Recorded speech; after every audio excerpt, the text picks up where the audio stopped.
I do have our guests for tonight. My gosh, Billy Hayes and Elana Freeland are with us.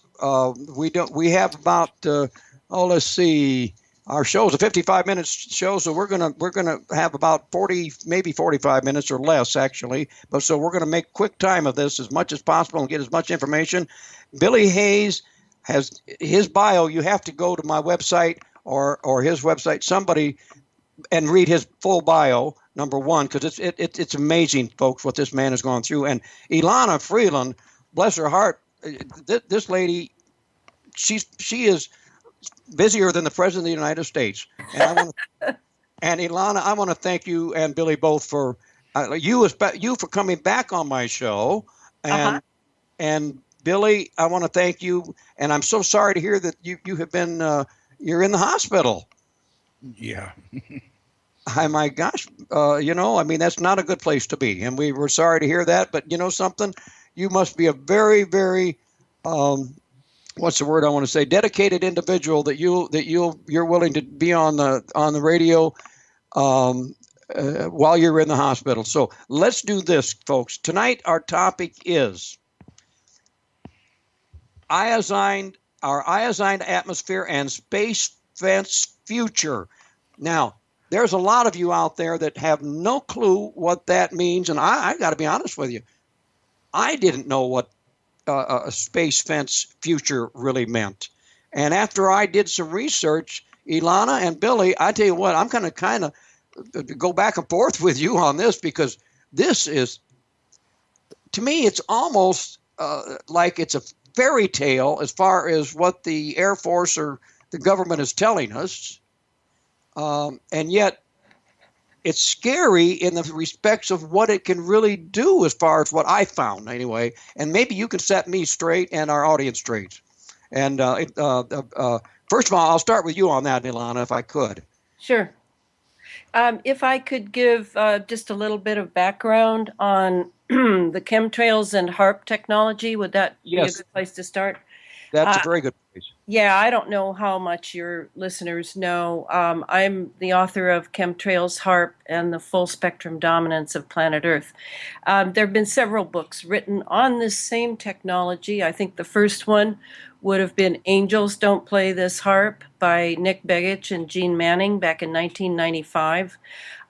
We have had this technology, which is now going to go by the name of geoengineering, because in the Paris conference coming up in late November, early December, there will be a climate change conference. And at this climate change conference, big decisions are being made.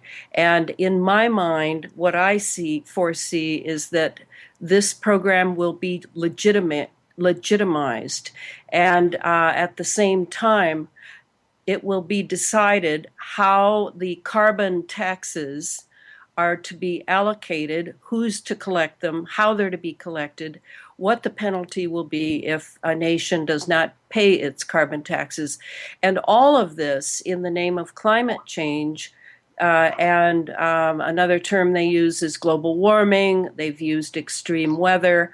All the mainstream media are on board with this cover story that what is producing the strange weather has to do with carbons and has to do with greenhouse gases. And this couldn't be further from the truth. What is really going on, as I spell out in my book, is we have a military program gone completely wacko. And what they're doing is they're with ionospheric heaters like HARP, like the one up in Gakona, but it's certainly Mm-hmm. not the only one. There are these ionospheric heaters are all over the world. We have a grid being set up, which will be the ultimate in surveillance, the ultimate in being weaponized for individual and population frequency and pulsing. This is what I call the planetary lockdown. And the space fence actually began back with the SDI program, the Strategic Defense Initiative, a long time ago under Reagan, Cheney, and George H.W. Bush, and that was in 1983. And then the space fence and the Star Wars program, as it was called, were shut down for a while, or at least they went black, actually. And what was needed was an ionized atmosphere. And that's where the experiments that were run through HARP up in Gakona, Alaska, come in. And because of the about 15 years of experimentation that we've now had, they have learned a lot and have been able to ionize the atmosphere. And what that means is the atmosphere now that we're breathing is like an antenna. It's battery ready. It's electrical. It's like a microwave, full on. And what this is not just for weather engineering, which is going on right now and has been for years as they've been experimenting with fine-tuning it, getting it to work. Billy, if he's not feeling too badly in the hospital, could talk about how we went from analog to digital, and that it wasn't just about our TVs in our homes. This was a huge change that has availed the electrifying of the atmosphere for countless wireless operations. And in the book, I named 7 operations that this has to do with, and only one of them is weather and environmental modification. But we can see that most easily, and that's why most people concentrate on that, though there are 6 other operations. And if it'll work, I'll just go ahead and name them. Is that all right? Yeah, absolutely. Before you do that, I want to tell you, when you talk about how far back this goes, and I'm not trying to throw anything off, but I found an old book, and Elana, I don't recall if when you and Lexi was on my show together. Right. Uh-huh. Okay. The book was called Clouds of Secrecy, and it was about the Army's germ warfare tests over populated areas. Yes. Now this book is an old book, and it goes back quite a ways. But I think the only reason I brought that up was maybe this has the same kind of ties as what we're talking about tonight. So, with that said, let's continue on, Elana, please. Oh no, that's true. The Clouds of Secrecy. I name that book in my book and discuss it because you can go all the way back to World War I, actually, and probably even to the Napoleonic Wars, when the military was, and name whichever military you want, was bent upon weather control, because weather certainly undermines the best of general strategies. So experimentation with clouds, with cloud seeding, how to, in a drought area, draw the rain clouds, how to make the rain clouds go away, how to make extreme weather happen against the enemy. All of this has been a number one agenda of the military, no question about it. So we could go back, we could see during the chemical warfare of World War I, you can see that they're laying what we might be able to term cirrus clouds over the warfare area in the fields of France. So what we are undergoing, and that's the important part, is one of the agendas is chemical warfare, biological warfare. It isn't just that they're dropping heavy metals on us in order to conduct the electricity that they want to conduct for their operations. It's that we're breathing in all manner of nanoparticulates dedicated to varying military agendas. And that's why I tried to section it out in these 7 agendas, which are, I have to give credit to the independent scientist Clifford Carnicom for, because it's important to see it isn't just about the weather and environment. It's way more serious than that. And the second agenda beyond weather and environmental modification is electromagnetic operations. And that has to do with drawing charged particles out of the upper atmosphere of the ionosphere and into our lower atmosphere, the troposphere. And the use of mainly barium and aluminum because they're so highly conductive that keeps this ionized atmosphere active as long as it's being hit with radio frequency and possibly microwaves. So electromagnetic operations is a very big deal. That segues into military operations, all the way from fueling low orbiting platforms to space war operations up in the upper atmosphere. And that, of course, has to do with the space fence, which I'll get to. So then the fourth operation is the biological chemical operations. And I don't know, Neil, if you've had people on your show regarding Morgellons, but this is where the Morgellons comes in, biotechnical delivery of biowarfare components via nanotechnology. And if people don't know what nanotech means, you're talking 1 micron thick. I mean, tiny, tiny, tiny, beyond belief. And this can also, these biological chemical components on the nano scale can be used for mind control. And you did mention that to me. Yes, that was one of the things I was going to ask you about, because I have used the Morgellons term has been used on my show, and I didn't mean to interrupt you, because the reason I was going to ask you this, Elana, is because with these frequencies, radio frequencies or whatever we want to call them, in layman's terms, I'm referring to. And the things that are happening to people. I'm just going to give you a quick question, and this is just a personal question of my own. Because I have seen chemtrails myself, okay, and I know the difference. I mean, since I have been following the chemtrail program, believe me, I have recognized the difference. And my question to you is this: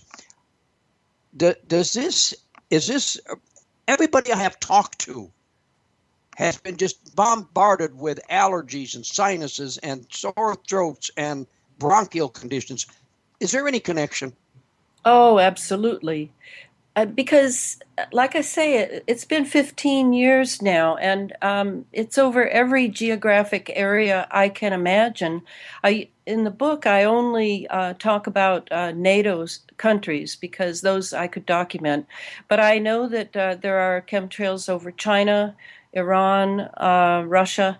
So because the atmosphere is one whole balloon, and we live inside that balloon, we are all breathing all of it. And of course, the Fukushima, and I do go deeply into that topic in the book because of this technology was involved in creating that terrible incident in Japan. Now we're all experiencing that plume of radioactivity. So when you think of what we're breathing on a nanoscale, and that this nanoscale can go easily beyond the blood-brain barrier. And so what is it doing to our lungs? What is it doing to our blood system?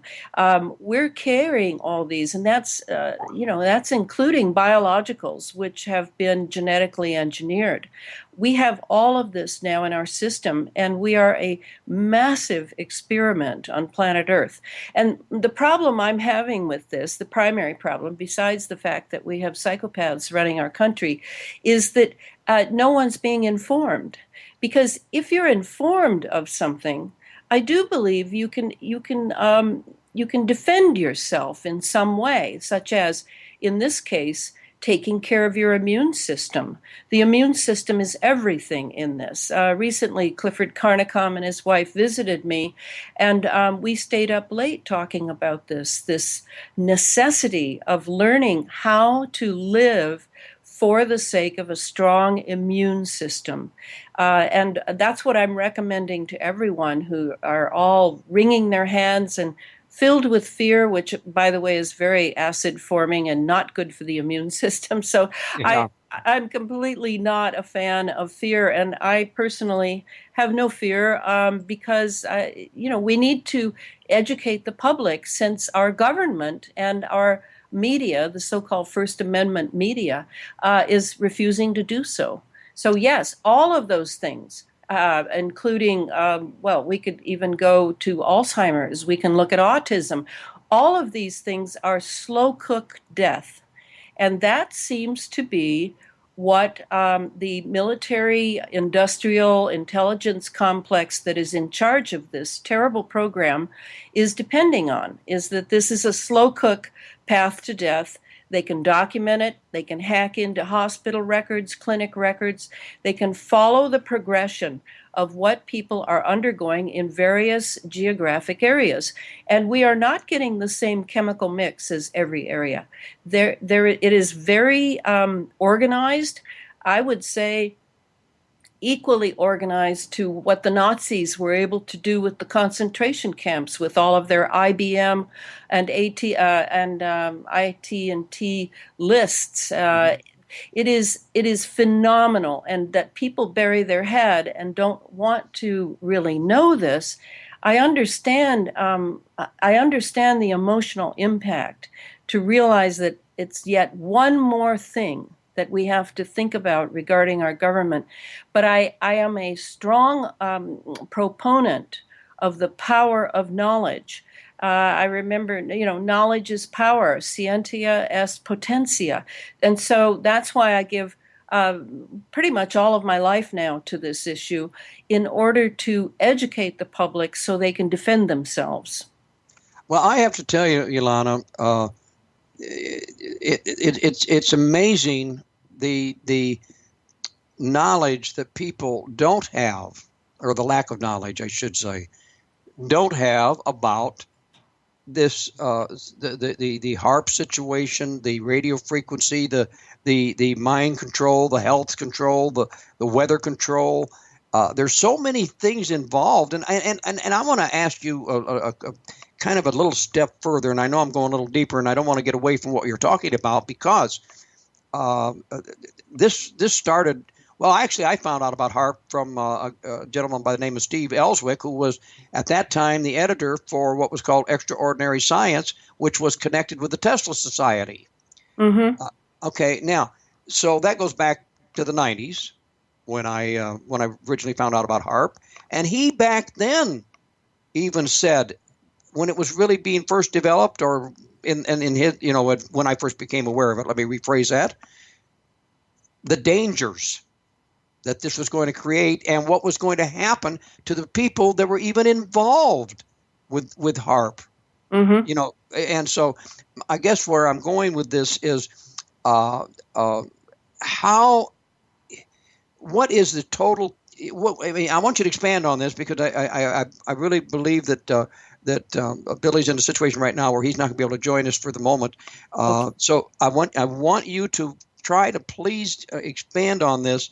The further dangers, if you can. I mean, is there a possibility? And I'm gonna use this conspiratorial term, okay? Uh-huh. Is there a possibility that because of all the technology that we have today, which if it's used good, if it's used right, it's for the good. If it's used bad, we know what's going to be the result. But is there a possibility of, with these radio waves, these frequency rays, let me rephrase that, frequency waves, is there any possibility of somebody walking down the street and boom, they've been zapped? Oh yeah. Oh yeah. Yeah, I wrote an article on those electromagnetic weapons used for targeting individuals. It was printed in Nexus magazine last October, November, in which I go thoroughly through as many of the weapons as at that time I knew about, and I'm sure I missed a few.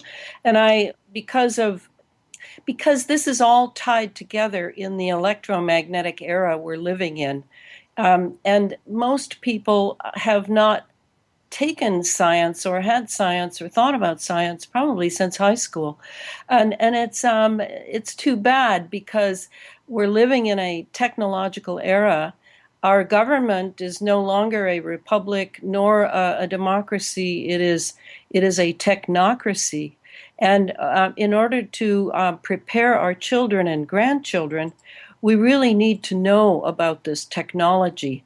It has the capability of, because the atmosphere is now ionized, the capability of a satellite bouncing signals off of cell towers and sending a pulse to an entire population over a large geographic area to make these people acquiescent, to make them indifferent, to make them even violent. When the Ferguson, Missouri incident happened, I read very carefully to see again the lines of how suddenly things became violent. Whenever you see that word "suddenly," I wondered if the frequency had been changed. They can triangulate it and hit a small area of a city. They can hit the entire city. So this is crucial. As far as one individual dropping, that can be done with handheld weapons. And as you know, the CIA has for at least 2 or 3 decades had the capability of creating heart attacks and brain aneurysms so that Right. they look entirely natural. And there's it's to me it's a coward's silent warfare technology. It can be done because it's invisible. And there's no needle marks, there's no burn marks. This was seen in the Iraq War early on, the second Iraq War, when physicians were confused over people being brought into the emergency room, and there was no penetration of the skin anywhere, and yet their organs inside were melting. So this is what living in an electromagnetic age, far beyond the light bulb, far beyond a cell phone, when you have psychopaths with their fingers on the button. And I think this is why Billy has basically given all of his life now to this in the last more than a decade. I'm now on the bandwagon. We see this as being the worst. This is Manhattan Project 2. And that's why it's so secret. The Manhattan Project itself was unknown to most Americans until it was over. This is the same way. There's nothing new except it's just new toys that are not non-lethal at all. They're highly, highly lethal. And the reason I bring in HARP technology, because it isn't just HARP up in Gakona. That was shut down for 2 years. It's been Right. retooled now, and it's back and up and running. But it's only one of many of these. And we had before HARP, before Nick Begich's book, that's what really did it. He broke a story that really took off because the internet was just getting going then, and everyone latched on to that very nifty little acronym HARP. But we had ISCAT in Norway before then. We had Arecibo down in Puerto Rico. There was the Sura over in Russia. There were many of them, Yeah, but they we got have India. power. We got India. We got the UK. And like you said, we even Long Island here, and in our own country.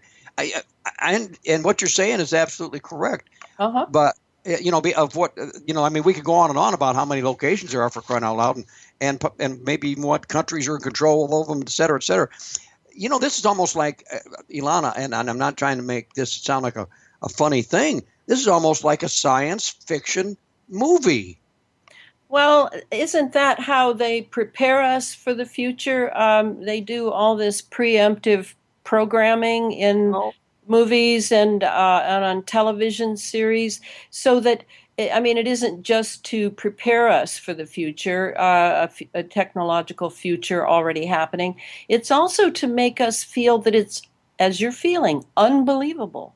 And we get this sort of vague feeling that there's no way to really grasp a hold of this. And that to me is cognitive dissonance. And that's what I fight. That's the cognitive dissonance that Americans are under is just so thick and so debilitating. It makes people have no confidence in themselves. They can't think anymore. They can't think in a straight line because of our terrible education system. So I mean, this has been prepared over decades, because now let's just go where this is going. We've got the ionized atmosphere. It's ionized all the time. We've got the weather engineering in place. We've got the means by which to deliver biologicals and chemicals, and that includes our vaccination programs that amazingly people are waking up to, that vaccinations are not the way to go. I didn't vaccinate my children, and I was called a murderer for that. But I knew even back that, decades now, I knew that it would weaken their immune system, and so I did not vaccinate them. We have, there are, the space fence is back. That's what I want to talk about. Yeah, we've got to get the space fence, because this is how the lockdown's going to be.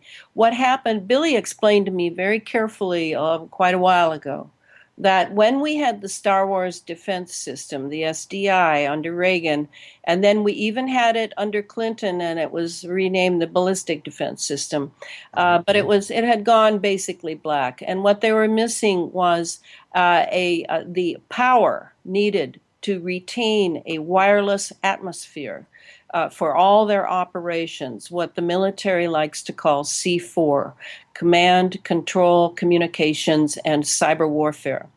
So they needed something that could really get the juice from the ionosphere, and that was definitely HARP.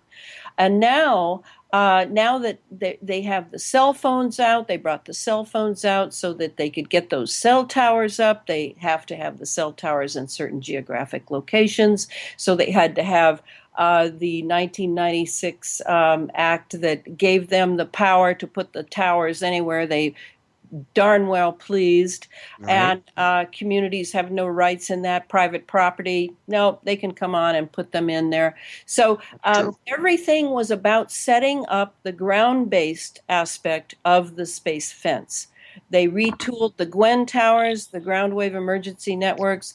They have the NEXRADs all the way across the nation that move our storms and can create high or low pressure areas. They were busy as bees getting everything ready down here to do a lock-in with what's above us. And now that has been accomplished. And we are now going to be living in a space fence lockdown that will give access anywhere, anytime, to anyone on the planet. And I know that it looks like, oh, well, Russia's our enemy again, and China's not cooperating, and blah, blah, blah. But the truth is that the elite globalists at the top, the ones, they are all in alignment on the absolute control feature of getting that space fence into position. And that is happening as I speak. Elana, let me ask you this question, because, of course, they're selling the idea of the space fences to get rid of the junk that's out in space. It's amazing. Yeah, well, that's a selling point on their part to make people buy into it. To me, it's no different than we know that there is false federal posts of conspiracy theories put on different, sites, like Facebook or Twitter or whatever it might be. It doesn't matter. So this is just another PR piece of work, as far as I'm concerned, to sell their idea that the space fence is really good and it's just to get rid of all the good junk that's out there that's floating around in space. When in reality, what you're saying is they're trapping us, the whole world, into this. Thank you to the world bankers, if I can use that term, and and I'm going to use another term, the one world movement or government. Mm-hmm. I don't know if you agree or disagree, but maybe you can correct me on this. No, it's the, you can call it what you want. Agenda 21. Now they're going to rename that Agenda 2030 at the conference happening in New York this month. It's another UN conference, Sustainable Development, the 25th through the 27th, I think, and they're setting up global governance, and the governance will come through the carbon taxes. And if nations do not pay their taxes, they can be muscled by the weather warfare technology. They can be brought to their knees with a drought, as California right now is being brought to its knees. They can flood places. They can bring tornadoes. They can ramp up hurricanes. All of the hurricanes I know of that were particularly damaging, from Katrina, Haiti, Sandy in New York and New Jersey, all of these were created in the HARP era. And so we've got to remember that the C4, the command, control, communications, and cyber warfare, this is the feature that is binding the global elites together to really come to a full spectrum dominance. And that's why I entitled the book Chemtrails, HARP, and the Full Spectrum Dominance of Planet Earth. At that time, I have that book, by the way. Yes, and I did not realize at the time I wrote that book that of how important the space fence was going to be. It's really Billy Hayes that has clued me into that, because Billy is known as the HARP man.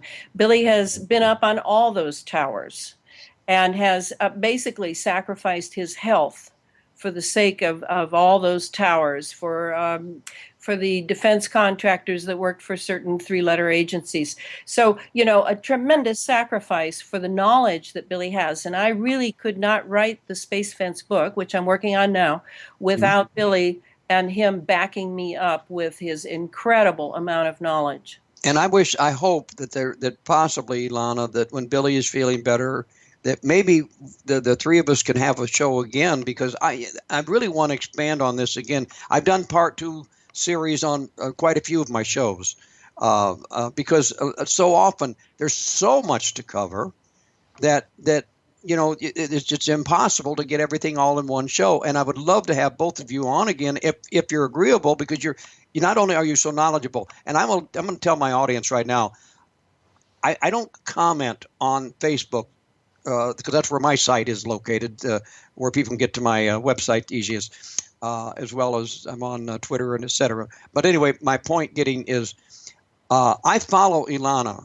She may not realize it, but I do follow her. And I'm going to tell you, folks, this lady is absolutely right on target. And if you think that she's not, I dare you to challenge her. I'm serious. And I hope, Elana, and hope Billy's still listening, that we can arrange a time when Billy is feeling better and you have more time, because I know how busy you are, that we can do another show and continue on with this, because this is just too important to ignore, and we have to get the word out to people, because everybody has their own agenda. We know that. Yes, and everyone's inundated by one thing after another. I mean, things are moving. Don't you feel it, don't you? How rapidly everything's moving now. Oh my gosh. And I do feel that what's happening, we're being pushed with a tremendous amount of little knowledge here, little knowledge there, but we don't have the way to consolidate it. We don't have the way it fits together and what it means to us. Oh yes, this is number one, because this is the air we breathe, the water we drink, and the food we eat. This cannot be beaten, and yet it is top secret national security. And I am just hoping that more is going to come out in the next few months. That's something else. You just brought me to 2 different things I wanted to ask you, because I have heard so much, about that HARP does not have any military patrol to keep people out of there at all. That's number one, which if I'm not mistaken, that is a very phony story. I could be wrong, and maybe you can correct me. And secondly, I want to ask you about this El Nino that they're talking about moving in for this winter. Mm-hmm. If this has a connection to HARP as well, and if you could answer those two questions for me, because we were running short of time. I can already see that. I would love to have you answer those if you possibly can or have an answer. Well, when Billy, as far as guarding HARP, Billy would be better to answer that than I. Okay. It's not. I mean, how much damage can you do to acres of phased array antennas? I don't know what the guard situation is up there. Billy has contacts who are still up there. Okay. As far as the HARP, when you use the term HARP, do me a big favor and say HARP technology. That'll Thank be better. you. Because HARP is not is peanuts now. They have toned it down. It is not the powerhouse that it was, because all of this needs to operate in phase. If we're going to have a space fence that's in lockdown and that they know where everyone is and they have surveillance, they have sound equipment you would not believe, they can see the postage stamp from hundreds of miles above us. So all of that has to be at a certain pulse, a certain phase, and that's why HARP has been brought in, and it's only one of the ionospheric heaters now, but it is still very functional. And that goes into scalar technology, and it's a huge subject. And the exciting thing is, I'm learning too. I mean, I'm a real ace researcher, and I'm pretty smart, but I am learning so much by doing the research to write these books. I invite people to ask to be part of my closed Facebook group. It's Yes. Elana Freeland, Chemtrails, HARP, and the Full Spectrum. Send me a request. I'll go to your Facebook site and I'll see just how serious you are about issues. And if it looks like you're somebody that I want part of I have like 1,500 members, then I will invite you. But otherwise, you can just go to the site and look at all of the things we're all putting up. I'm so amazed by the research people are doing.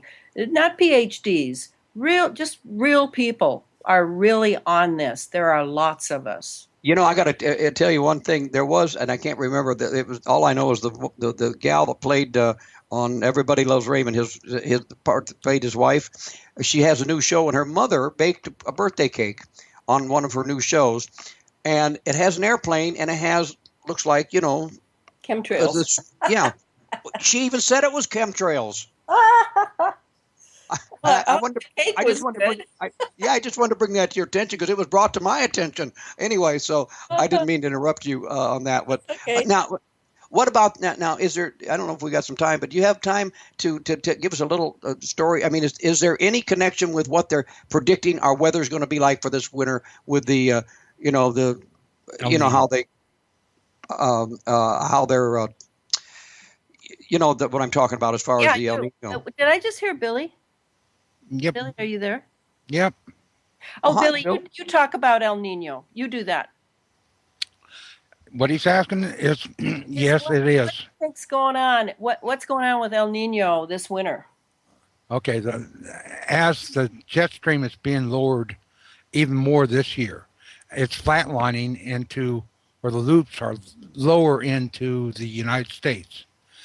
We are going to see more persistency of El Nino than ever before in written history. And it's going to be due to the fact that it's going to be doing large loops covering the whole United States all in long-term times. And yeah, it is part of the new maneuvering by the space fence and HARP technologies. Now, Billy, I don't want to interrupt you, but I want to ask you real quickly because of our time situation. Does this all tie into what's going on with the drought and the fires, et cetera, that's going on in California and other parts of our country? Absolutely. Absolutely. As you sit down and put the dots together, everybody can see that all these fires are contagion to the drought, and to the drought is the weather, and to the weather is a lack of moisture, and the moisture is going elsewhere in the world. Where we're having a droughts, now they're having layouts of extreme Flooding. flooding elsewhere in the world, where they were in drought systems before. I mean, it's just a maneuvering of the weather systems. And You know, part of what I see is that it's been sort of show and tell for several months now in preparation for getting to the Paris conference. They've done a lot of experimenting with the weather, and now they're feeling their oats and moving systems and doing this and that in order to say, see, we know how to do this. We can control it. well, Just this last year, the persistency of typhoons and hurricanes in the Pacific is a great display of what is to come. We've had Yes. the largest typhoons, 4 of them at a time in the Pacific, endlessly for the last 3 months. Typhoon after typhoon after typhoon, hitting Philippines, hitting China, hitting all over the Pacific. I mean, there is a specific channeling of weather that is going on, and you can Billy, see they're it. concerned. They're concerned right now about a tsunami hitting California and what is it, Hawaii? Absolutely. And This is not just the weather. This is earthquakes. This is everything that has to do with terraforming this earth. Yeah. so we're not talking about conspiracies. We're talking about, because as we said earlier, Elana, conspiracies can some of them are true, but there are many that are false. Some of those that come true can be very dangerous, and we need to pay attention. This is not a conspiracy. This is fact. And I know that when this Paris Convention is done, I think I need to do a show on the results of this with either possibly you or Patrick Rodick or somebody. You know what I'm saying? Uh-huh. Because I think we need to find out what the results of this is. Yeah, I mean, most conferences just come and go, and it's just sort of a control feature. But this one, I believe that they're going to figure out who's going to have the decision-making power for geoengineering, and that's a big deal. Okay. Well, I think what I couldn't quite tell for sure, but I know my engineers said we're running very short on time. And okay, I tell you what, ladies and gentlemen, and Elana, Billy, I want to thank you so much. I hope I can get you both back on, Billy, when you're feeling better, so we can do another show. Was that agreeable with both of you? Agreed. Yes, fine. Okay, and we're going to do more about HARP technology. We're going right to our guest tonight, and our guest is Elana Freeland, and our special secret guest tonight is Billy Hayes. And I'm going to tell you that we're doing a follow-up on 2 weeks ago, our ionized atmosphere and space fence future. I'm not going to do a lot of talking and asking questions, ladies and gentlemen, but I am going to ask a few questions. And first of all, welcome, Elana, and welcome, Billy, and thank you for joining me on this show. Thanks for having me, Neil. Thank you, Neil. You bet. Thank you so much. If you two don't mind, I'm just going to start right off. I have a couple questions I really want to ask, but I want you to expand as much as you can because I don't want to be one to interrupt you, okay? This is just far too important. Billy, I'd like to start with you if I could and ask you why HARP is like an electron tube. Can you give an answer to our audience about that? Because I'm sure they don't even know what I'm talking about. Okay, I'm sure everybody understands how an electron tube works, or what it consists of. It consists of a heater, which heats up the electrons inside of a amplifier tube. It maintains a vacuum or near vacuum in that tube. It has a plate voltage. It has a B plus power supply. It has grids in it. When you're talking about HARP, all those components are used in HARP too, just like an electron tube.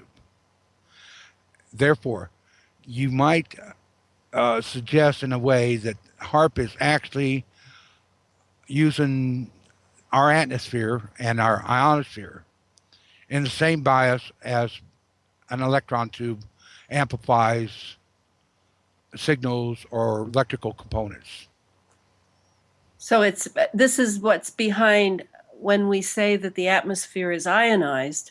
This is what we're talking about. And when Billy, you say HARP, the High Frequency Active Auroral Research Project, is the old meaning of it. The new meaning seems to be HARP technology. That would be ionospheric heaters, etc. Would you agree with that?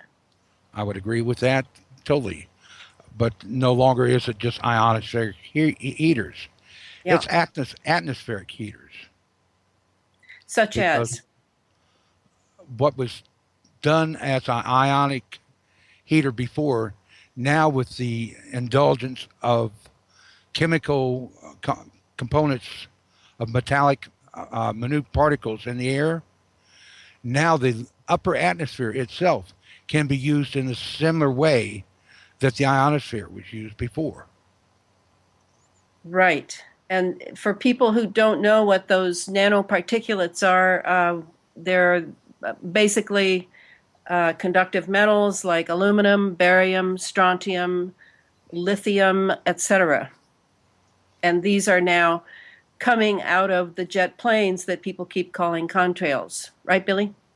Affirmative. So what is... Oh, go ahead.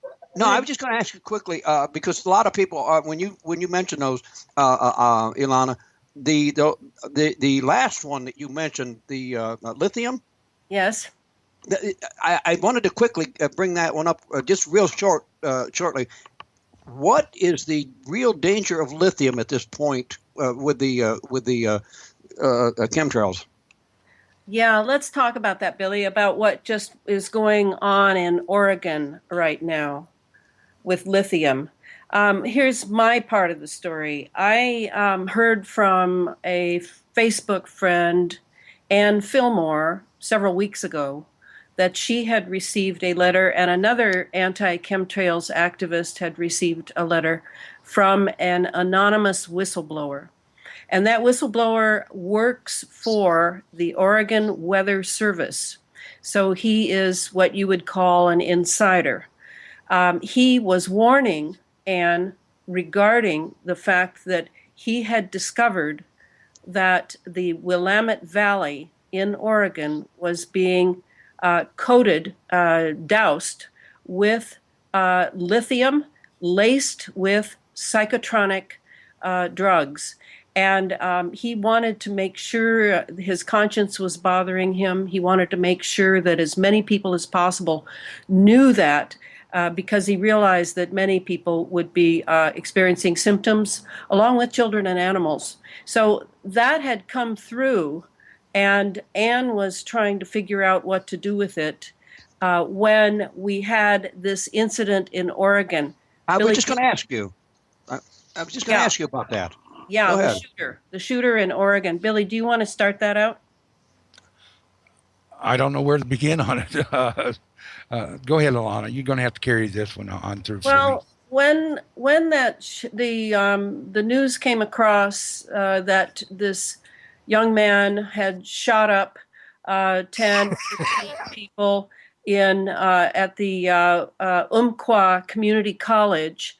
I immediately went to my Oregon maps to look and see where this college was, and lo and behold, it is in that zone of possible lithium experimentation with psychotronics. And so I immediately contacted Anne, and we began to get reports from various people around in that area that they were having strange experiences, altered consciousness. In one case, a man ran out of his house in a neighborhood and was yelling and shaking his fist at the sky and as though he were appealing to something up there, and then lost consciousness. So what we're wondering is if this young man at this college was affected by what our government sees fit to experiment on us with, namely the lithium with the psychotronic drugs. So, Billy, weren't you saying to me on Skype at one point that you were kind of checking the newscasts and seeing the faces of some of the young people at the college? Roger, when they started showing pictures of the students exiting the college area and getting ready to go to safety areas, they Yeah. had their eyes had a glaze like they were stoned. They Yeah. all, of course, a lot of them were in shock, but a lot of them weren't. But almost all of them that you saw that were exiting the building and going to safety areas just had that glazed look on their face, like they were spellbound or they were out there. And in the conversations, you could tell they were having troubles. Even the ones that did not see anything or hear anything, who were only being affected by being in the situation, they even had problems putting words together. Can I ask a quick question about that, Elana and Billy? Obviously, if this could be the case, because of what Billy just described and what you described, how fast does this lithium or this whatever it is that they're doing act on these people? Because, I mean, could it be a slow process and then a fast process, or both? Well, the way I look at it, and Billy can chime in and correct me if I'm not right, is the lithium cloud itself was laid over the coastal area there in Oregon. Okay, so then they have the capability now of pinning a particular cloud, because this is not a moisture cloud per se. This is a chemical cloud. It's an artificial construct. It's a bit of plasma, a bit of moisture, some particulate matter, and they can take that and actually pin it over an area. And then what happens is, if they want it truly activated, is they just have to zap it either from off coast or on coast. They could use NexRads, they could use cell phone towers, they could use a variety of instruments, and they zap it, and it activates all of that, ionizes it so that it's really active. And now people are going to be affected because they're breathing this air with this in it. What do you think, Billy? Billy? I'm here. I'm trying to get back to you. Okay. Let me throw something in on this as far as the lithium, Elana. Would this have anything to do with the storm back east and the, what's going on in the, like in the Midwest or the middle of the country? I mean, as far as the weather and the storms that are brewing up. Right. I mean, Well, Billy and I have the advantage of, I'm out here in the Pacific Northwest, right near the coast. I'm in Puget Sound, and Billy is right plunk in the middle of Kansas and the very middle of the United States. So we get to see this. It's actually one weather system that is actually moved east via the jet stream that is being manipulated. And I would say, just to answer simply your question, no, it's not necessarily connected to what's going on in Oregon. Okay. But I think the important part is, before we move on to that storm, because I would like for people to see how this electrostatic battery that we're now breathing is used for a variety of functions. And we've already pointed to the fact that the seeming fact that Oregon may be being experimented on with psychotropics, and using the lithium as a really good conductor for that.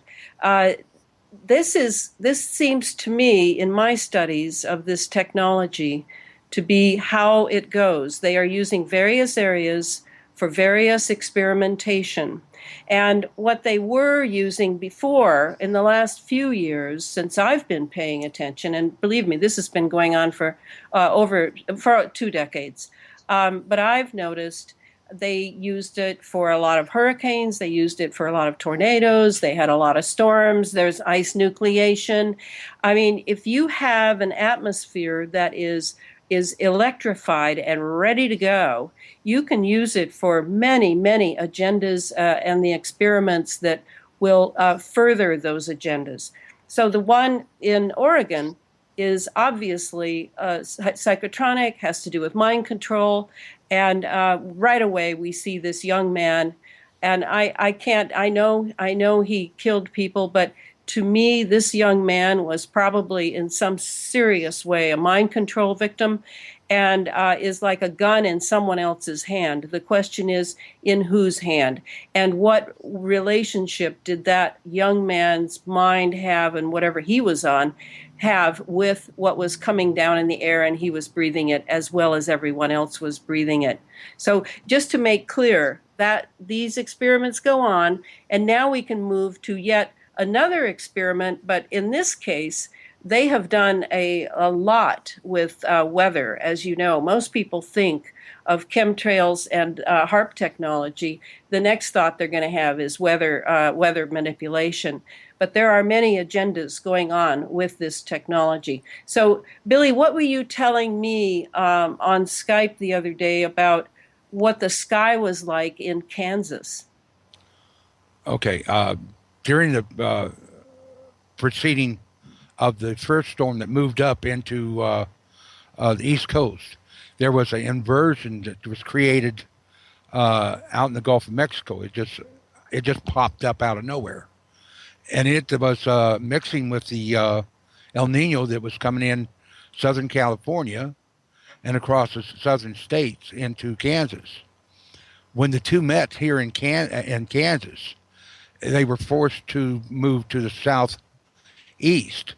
And during that period of time, it was making a range of prismatic clouds that were indicating, if you look at a prismatic cloud, number one, it gives you a analysis of what is in that cloud.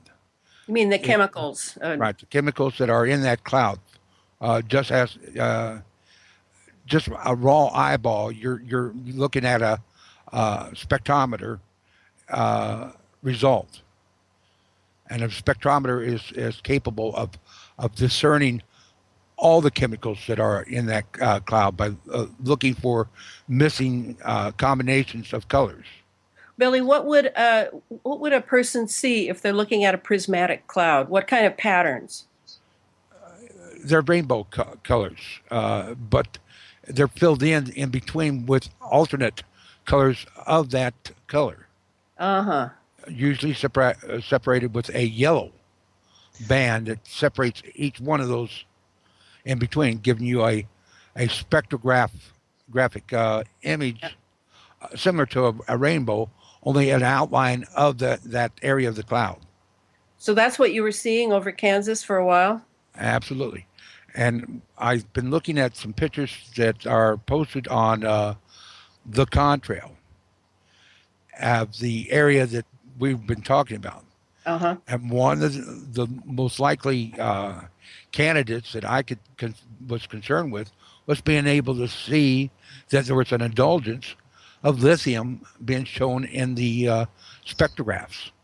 No kidding. And the lithium is it yellow? Lithium is of a purple color. Purple. Wow. It is a purple banded yellow, red, purple banded yellow. When you were looking at the contrail, which, by the way, for people who don't know, is out of Australia and New Zealand, where were these clouds coming from? Did they tell you where they were from? They were in the area of Oregon that we were talking about earlier. All right, where the shooter happened. Right. It was posted by your friend. Right. By Ann Fillmore. All right. Okay. This is really getting interesting, and I think that and I don't want to interrupt you guys because you're doing such a fantastic job of explaining this, but this lithium idea is really, really concerning to me, and I'm sure to our audience. Well, lithium, yes, even in electronics, lithium is one of the most quantitative metals for inducing electrical charges, and it is through that ideal that lithium creates a imbalance in the brain that is it's utilized by psychiatry all the time. In fact, Right. if you go to the nut house, the first thing they do is shoot you up with thorazine and lithium. Even though you're not manic depressive, Billy? If they have a problem with you, you're going down. Wow. Really? No, it's almost instantaneous. I So mean, what? you Yeah. you can't count to 10 before it hits you. Wow. But So let's before we go on with lithium, let's go on with the weather. Okay, so you pointed out to me that a north-south wall was formed with these chemical trails, and that's unusual in Kansas that it's north-south. yeah, we normally get east-west or northeast to northwest traffic through here. Almost all the commercial traffic and military traffic is over Kansas is absolutely that. There's hardly in this portion of Kansas. There's hardly anything that is in between the north to the south to go to from here. But for the last week and a half, 2 weeks, we have had chemtrailing that was specifically north and south, or just a little bit off northwest to southeast.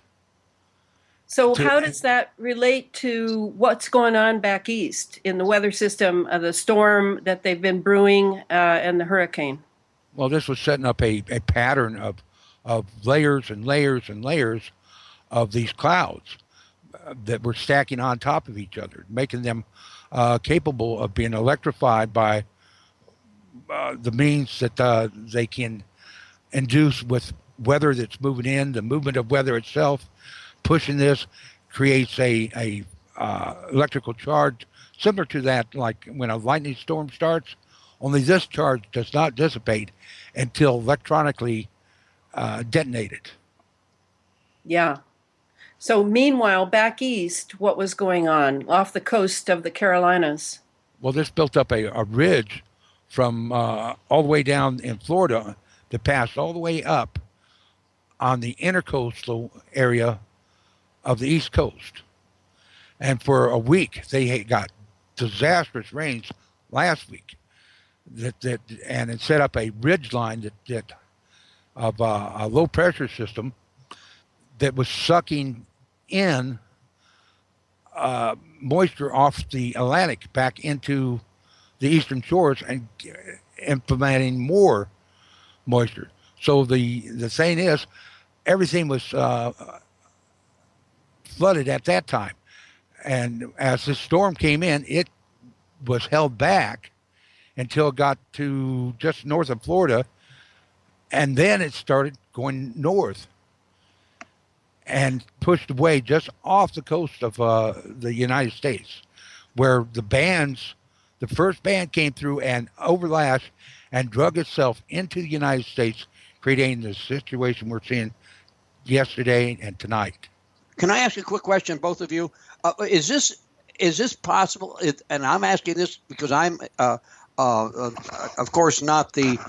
I don't have the knowledge that you do. Is this system that you're talking about, Billy and Elana, is this a controlled system?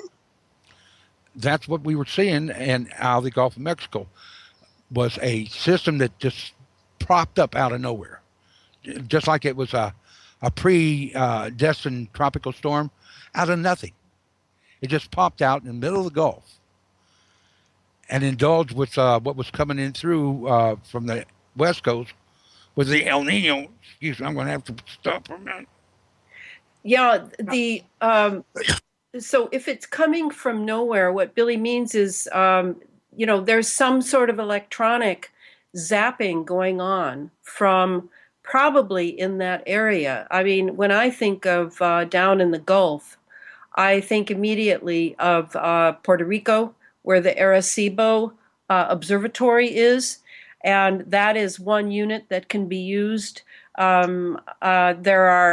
a whole NEXRAD like standing like sentinels across from the southwest to the northeast in the east of the Mississippi.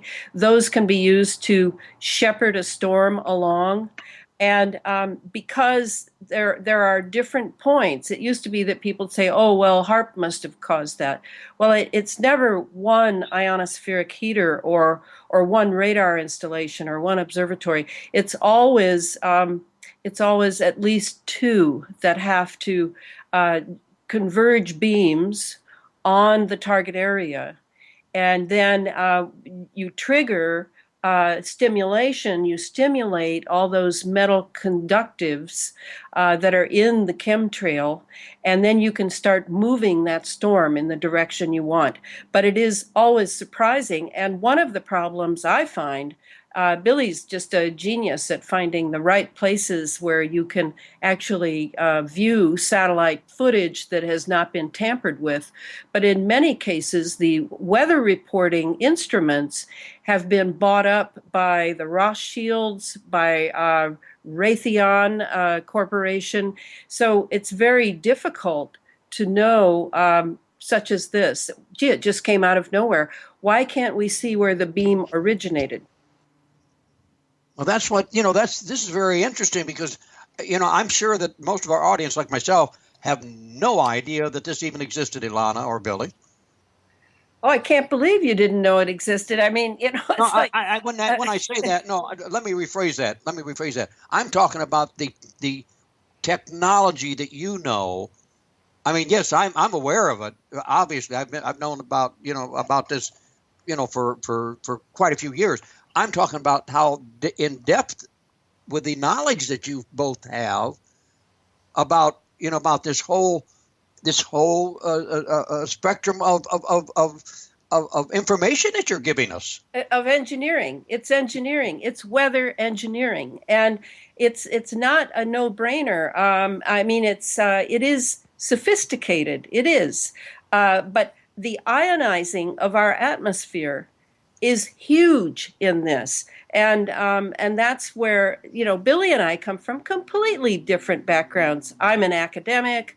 I'm an intellectual researcher. I'm very good at that. I have an undergraduate background of biology, but this is all, I'm learning as I go, as I write, as I research.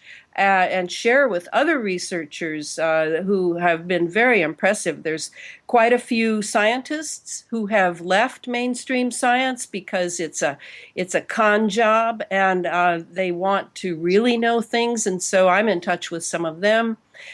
Billy is a godsend for me because Billy has worked on all those towers. He worked for different defense contractors in order to build the towers for the military and intelligence community.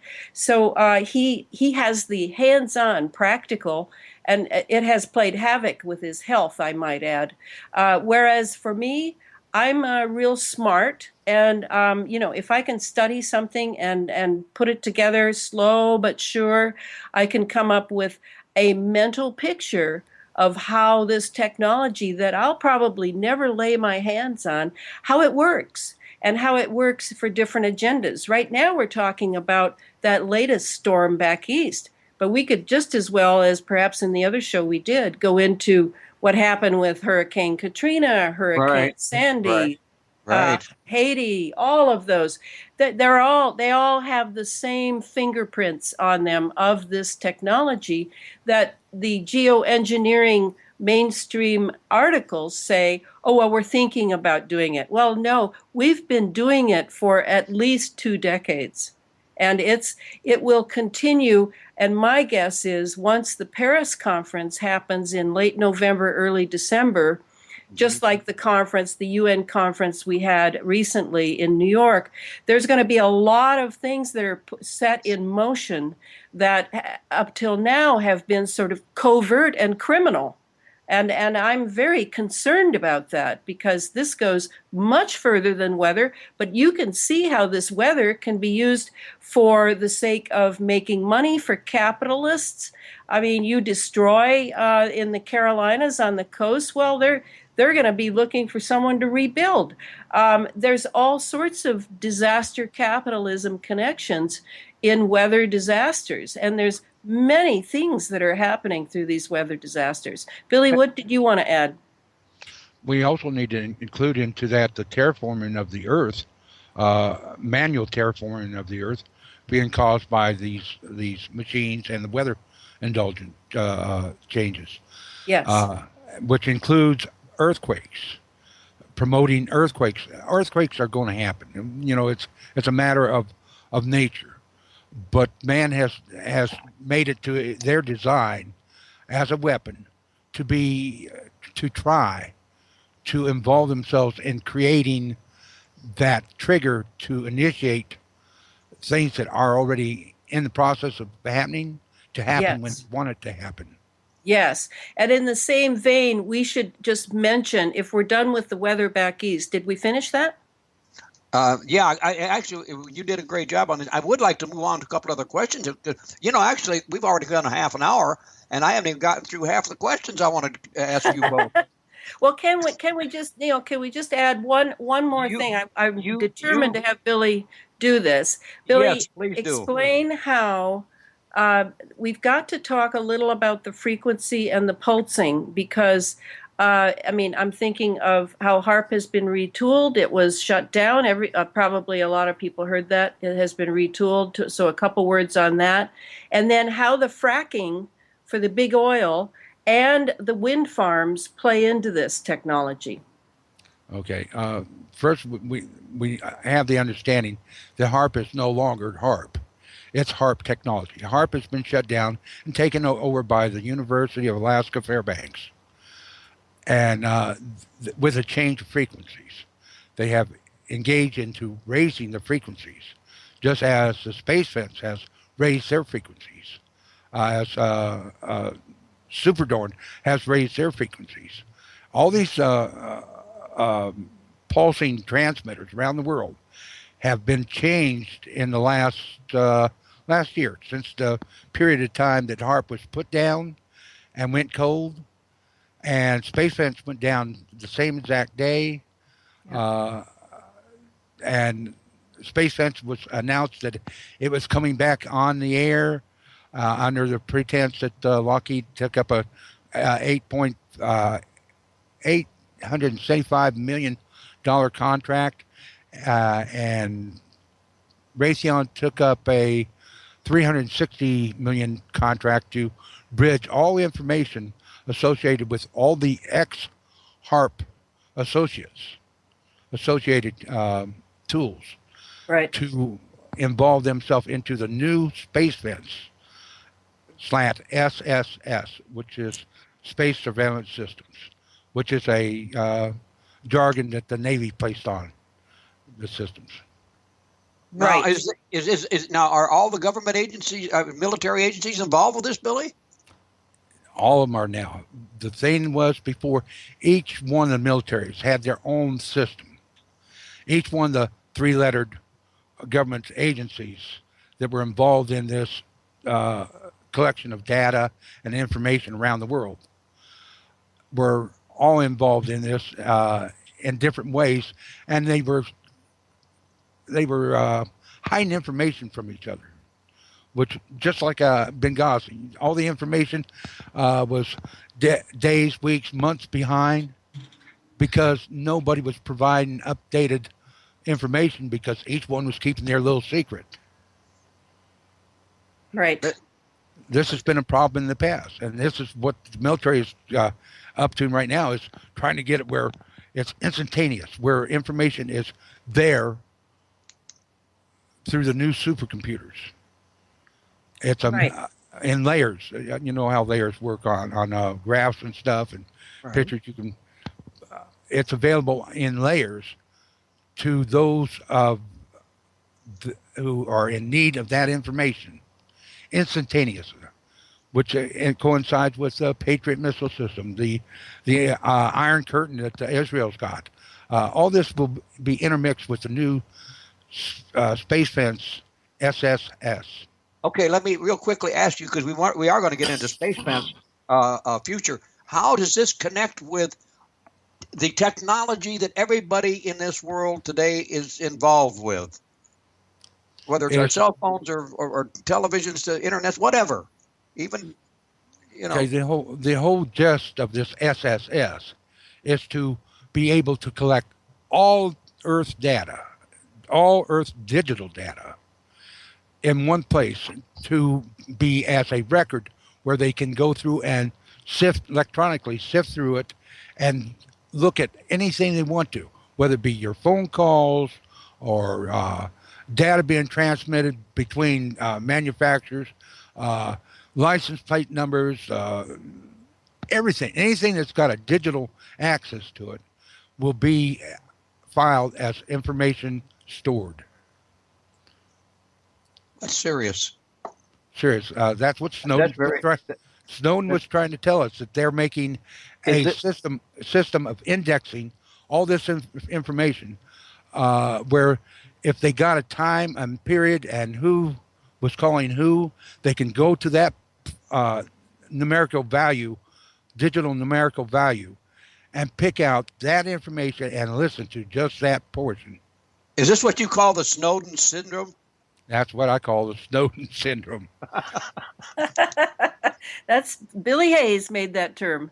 I like it. I mean, we talked about it briefly, and like I said, I'm not going to interrupt you guys as much as I have, and I didn't mean to, but you guys are just covering so much, and it's just filling my brain with so much, and I just know my audience is doing the same thing. But wait, Billy still hasn't talked a little about the fracking and the wind farms, because I was just going to say that. People don't understand how they're connected to this whole system. Well, as I was explaining earlier about how the electron tube works, well, you have to have energy. You have to have electrical energy in order to make this new system work into our atmosphere. Whereas before they were using HAARP as being the superpower to evolve into plasmatic effects, and creating a amplified system and a reflected dish itself in the ionosphere. Now with the atmosphere being at a excuse me. Ionized? Yeah, my son just stepped in and collateralized me. The new space fence. For the fracking and the wind farms and their role in the space fence, because they also are pulsing. Is that right? Right. The energy of the Earth creates a crystalline effect that is electrical in sense. Anytime you put pressure on a crystal, it gives out electrical energy. Oil wells can pick this up. The wells, the hydraulic.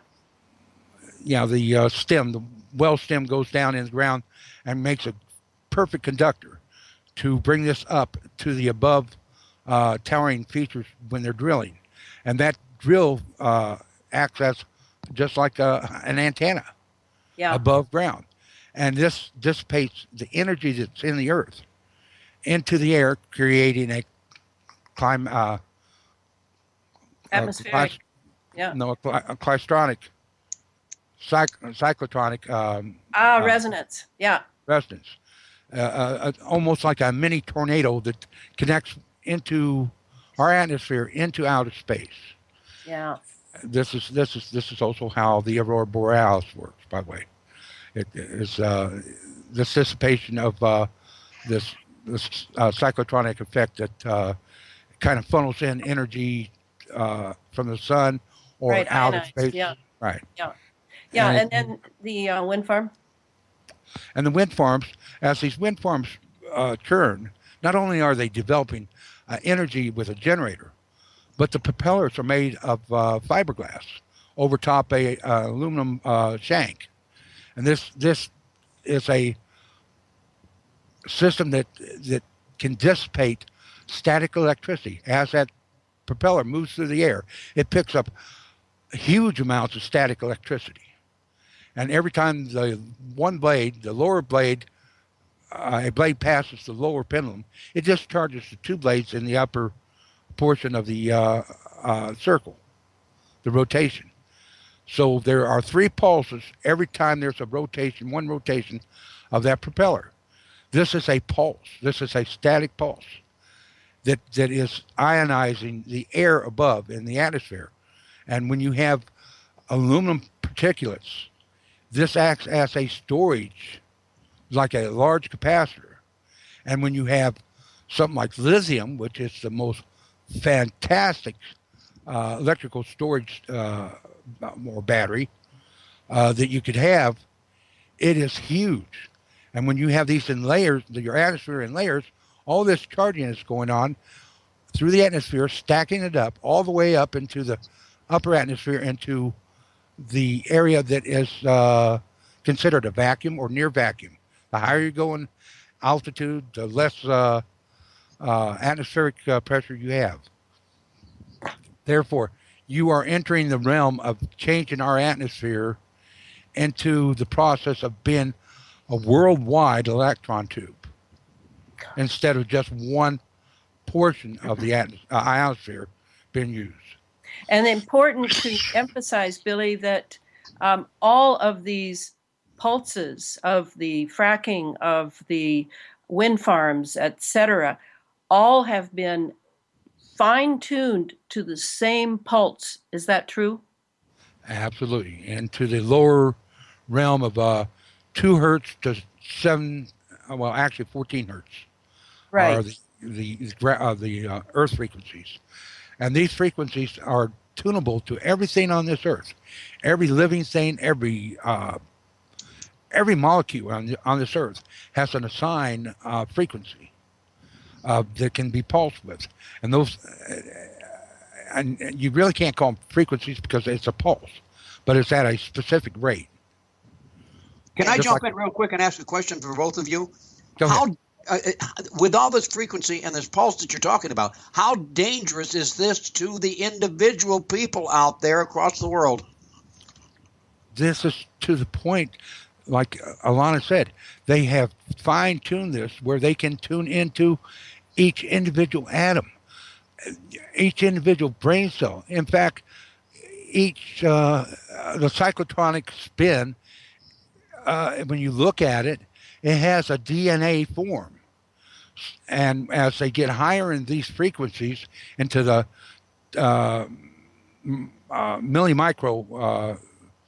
micron wavelengths, Yeah. which is above terahertz, the next step above terahertz, they will be getting to where they can move individual portions of the atom or individual traits DNA.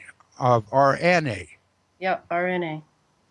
Oh my gosh. Yes, and this is the point that to understand about the space fence, SSS, is that we are now, you can see, because they're fine-tuning the pulses to be similar, to be the same, it's as though they're turning our entire planet and its atmosphere into a machine in which we are the components. Right. And that is the key to the next book I'm writing. Go ahead, Billy.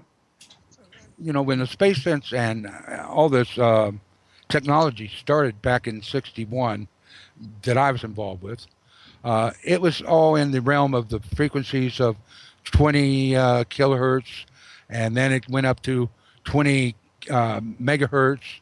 And in late 50s, they were doing 70 megahertz. In 1961, when we started doing the first pause, what's they call that? The pause thing, yeah. Do you want the name of it? Pave pause. Yeah. System that I helped install in Eglin and Warner Robins, Beale Air Force Base. All around the world, there, you know, we had 12 of them at one time in the United States, and then there were ones that were not talked about out in foreign countries, but they were all in the realm of just above the FM band. This was they started this before there was FM radio, and it was the frequency back then was 108.50. And in 1965, they changed that because, people started listening to FM radio. They changed that they doubled that frequency, and they went to 216.98. And in 2013, when they shut down the space fence and took a pause, they didn't absolutely shut it down. They just stopped transmitting. The receiving systems were still involved on those frequencies. When they came back on, they were up in the 4 gigahertz. And this last year, all of a sudden now we're looking at frequencies into the 20 gigahertz. Those are billions, by the way, Neil. Yeah, and I'm fascinated with this because, you did answer my question that I was going to answer or ask you was about the frequencies of just regular radio, and you just answered it for me. Thank you. Right. Well, the 216 is just above channel 13 on your TV.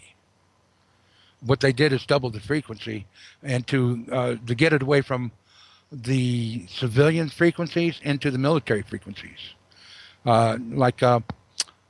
It was wedged between FM and aviation frequencies at 108.50. They doubled that frequency, which put it just above channel 13 and right into the realm of military aviation frequencies. So what you're saying, Billy, is that they keep upping the ante on the frequencies that our nervous systems and our bodies have to put up with. Absolutely. And what it is it isn't the frequency. It's the pulsation that they pulse these frequencies at a specific rate that is just as radar does. Radar has is not only the frequency, but it's the pulse. How long the pulse is up and how often that pulse happens. This is what controls our bodies. Our bodies, our heart has a separate frequency that it is attuned to by our brain. And when you get to these frequencies and are able to deal with the synapses of what's going on in the brain, then you can control the brain. Not of just humans, but of all things that are live. In fact, it involves anything that is made up of atoms. Yes. So is this part of the space fence that you're talking about, Elana and Billy? This is what we are talking about, yes. But not necessarily the future. We're there. I think we mentioned this a little bit last show that we did. Is this like a band around the globe or the world of some sorts? I mean, can you explain that into any kind of detail? Well, Billy, you go ahead regarding the metals that they're taking up. Okay. What I'm seeing is, this chemical involvement of our atmosphere, of amending our atmosphere with all these metals and chemicals that are being pushed up by what was before chemtrails. But over the last 20 years, it has involved all the launchings of these rockets that are being put up. Every time there's a rocket put up, there is a solid boost rocket fires off a thermite, a super thermite ignition that involves making thrust. And with that comes these nanoparticles of aluminum and lithium that they are leaving in that plume all the way into space. What I'm seeing now is the centrifugal force of as the world turns. Boy, this sounds like a soap opera. As the world turns, this is forming a like a band or a disc, similar to what we see around Saturn, the rings of Saturn, around the Earth. Only it's not visible to the optics. It will be visible to radio frequencies, to high radio frequencies, to radar frequencies, to pulse frequencies. So And it's a what will- control. So it's a direct control of anything and everything. It's got, like you said, module. The human brain, no matter what it is, it's going to have that kind of control. That's what they're attempting to do. Yes, Oh my gosh. that's what the father of Harp was talking Bernard about. Eastland, yeah. Right. His statement was that he couldn't go any further. That this was getting so dangerous, and within that year that he made that statement, he died. I remember. Fred Bell made some statements on the air with I forget the program, the governor from Minnesota, the wrestler. Jesse Ventura. Jesse. Right. He was making a statement with him on one of Jesse Ventura's programs. And within 2 weeks, Fred Bell died in a motel, just fell down and died. Yeah. Just as did my wife. So this. I'm sorry, Elana. I just wanted to quickly say, so this is something that could happen to anybody at any time, and especially Billy. I don't mean to bring this up, but even especially you, because of the fact you are so deeply involved with this. Absolutely. I am the bearer of bad news, that I have been through this already and have survived so far, because I received burns from all these instruments that I was working on, the harp instruments, the SPX instruments, the PayPal's instruments, the space fence instruments. I received high frequency burns, high output wattage burns that are resonant to those frequencies. And so when they use combinations of certain frequencies, I have seizures to the point that I've had heart stoppage. That I had to. Go ahead. Yeah, so your body is responding to those pulses. Absolutely. I mean, it's no secret. I've been on the air when I've been hit before, and people were listening to medics trying to get me on a helicopter, giving me CPR, trying to get me to the next best hospital that's nearby. Unfortunately, out in Kansas, they're far and few between. And at this point, I want to just put in that we won't have time to talk about it today, but there are two other biggies involved in the Space Fence SSS, and those are the artificial intelligence, AI, that we heard about regarding the Jade Helm 15 that took place. AI is certainly the direction we're going in, where entire regions of the country, entire technologies, corporations, factories will all be run by artificial intelligence, and also the role of CERN in the largest Hadron Collider in the border of Switzerland and France. Both of these have a huge role to play in the space fence. But at the same time, I think of what Tesla said, and this is all Tesla technology. Years ago, before he died, he said he made clear that plasma physics experimentation, now that we're seeing now underway in our ionized atmosphere, has in mind very grand godlike schemes and dreams. And the way he put it were these: to precipitate matter from ether, to create anything from matter and energy, to alter the earth, to control the weather, to govern the earth's movements through space, to produce new stars with heat and light, and to originate and develop life in infinite forms. I mean, that is what Tesla foresaw at the turn of the 19th into the 20th century for this technology. That's right. That's right. And I got to tell you, we've got about roughly in the neighborhood of maybe 5 minutes before we got to get off the air. But I want to ask both of you real quick, because we don't, as you said, Elana, we can't get into much more without going into a lot of detail, and I don't want anybody to miss a darn thing. is it possible? I'm going to put you guys on the spot because I think this is so important. And I don't know what your time schedules are, but maybe because I've got a guest for my next show already lined up, a show lined up for in 2 weeks. But I'm wondering about the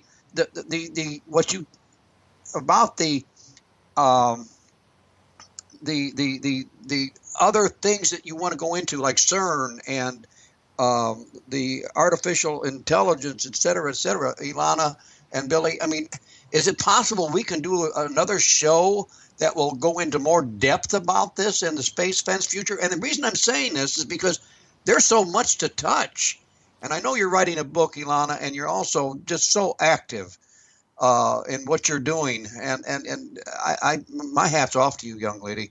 And Billy, the same to you. You're with your health the way it is, you're just one of the bravest people I know, and I admire both of you.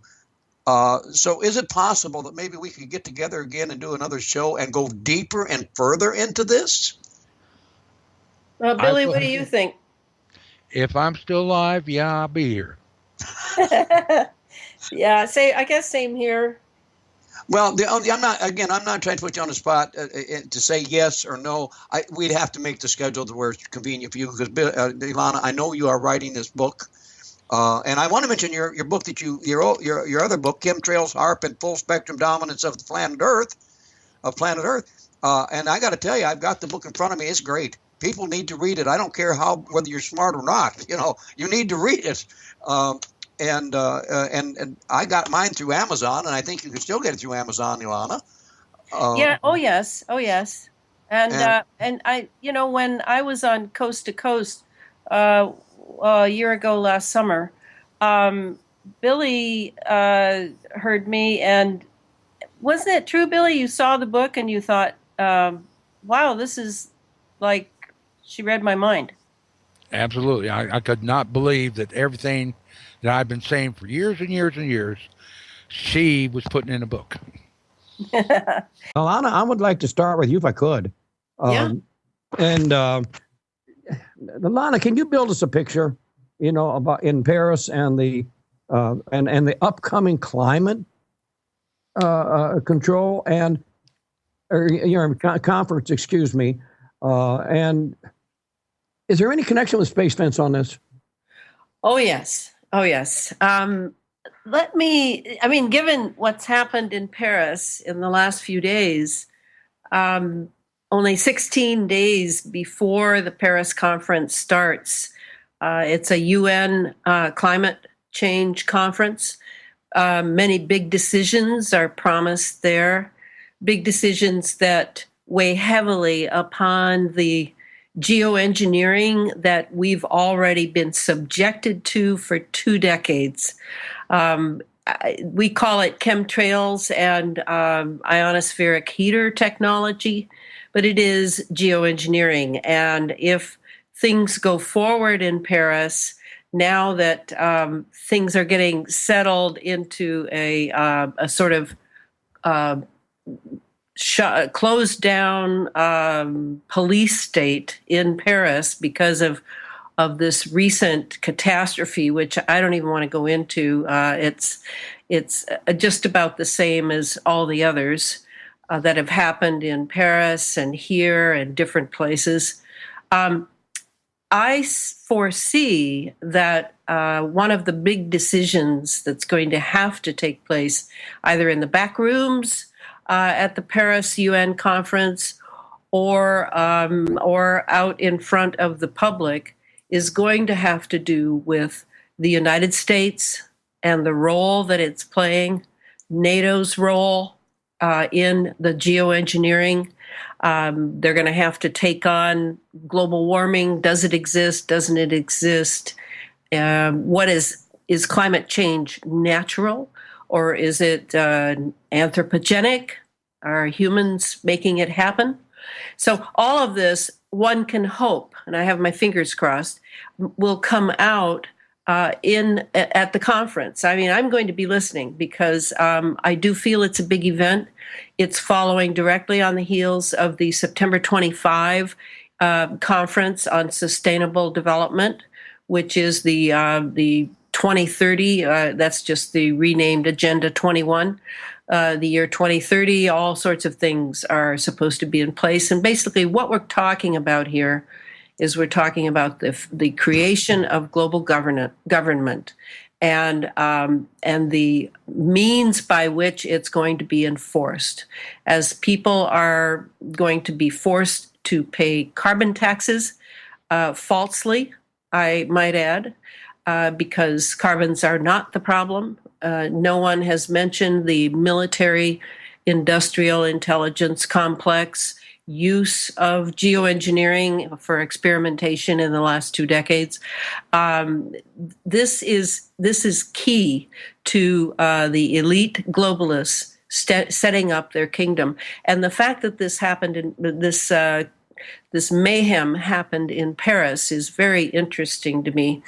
Also going on at the same time, add this to the big picture, CERN is going to be fired up again for, I think it's November 19 to December 13, exactly the time of the conference. The conference starts on the 30th of November and ends on the 11th of December. So I don't see that as accidental. I don't see the Paris so-called terrorist event as accidental. I see all of these culminating in a large event in Paris at the same time that CERN begins to, instead of, I'm looking here at my notes from Anthony Patch, who is a wonderful expert on CERN. I was listening to him this afternoon. And the idea is that though they've been colliding protons at CERN, what's going to happen is they're going to start colliding lead on November 19 through December 13. And what this is going to do, I can only imagine, because that means much more power being sent through the 17-mile diameter tunnels. And I remember, it's not that long ago, back last spring, if everybody remembers I think it was a Russian Airbus that went down. Yeah. It was March 24th, 2015, the German Airbus A320. And it was 127 miles south of CERN, and CERN had been fired up. So, I mean, the use of CERN in the space fence configuration, and Billy and I are going to primarily talk about the space fence today, but the use of CERN in it is pivotal, because CERN has to do with the magnetosphere. It has to do with the building and accessing of magnetic fields. And the fact that that plane dropped right out of the sky is very telling. So a lot is going on right now. And if people are feeling nervous and afraid and anticipatory, I understand that. But we are living in a transitional era. We're moving into the space age, in the sense that it's going to be in everyone's minds as well. And meanwhile, everything has been covertly, very quietly set up for space fence lockdown, I call it. And that is the name of the next book I'm writing. I am the author of Chemtrails, HAARP, and the Full Spectrum Dominance of Planet Earth. And now Billy is my right-hand man as I attempt to write a book on the coming space fence. So with that said, I want to introduce Billy Hayes, the HAARP man. And Billy, let's start out by going a little bit into the history of looking at analog to digital, how that changed, what that change really meant. It didn't just mean our TVs. And some of what's happened to HAARP since it used to be the #1 ionospheric heater, doing all sorts of weather disasters, et cetera. What has happened to HAARP in the last 3 years? Well, that started off by taking a gander back in the 80s when our first cell phones came up. And in the maneuver of doing so, in 82, 83, there was a compromise of frequencies with satellite dishes being used for police band, EMS, and commercial services.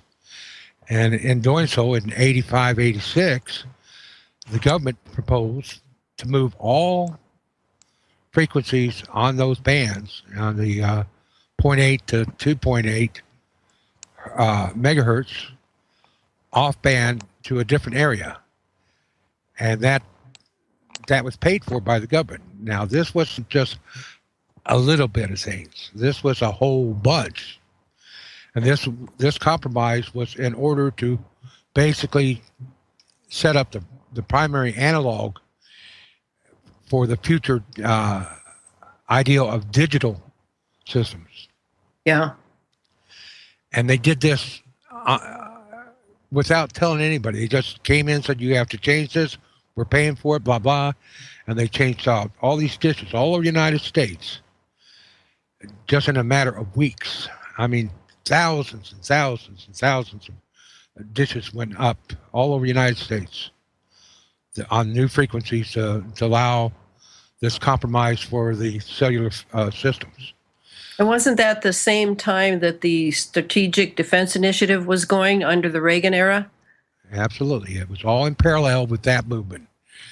The whole idea was to centralize that consortium of frequencies so it could be utilized in a communication network.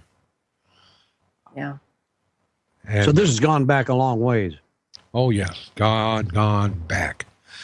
And then in the late 80s and into the 90s, with the development of HARP in the 90s, they started taking down ground systems off from telephone poles, off from light poles, basically spreading out this grounding network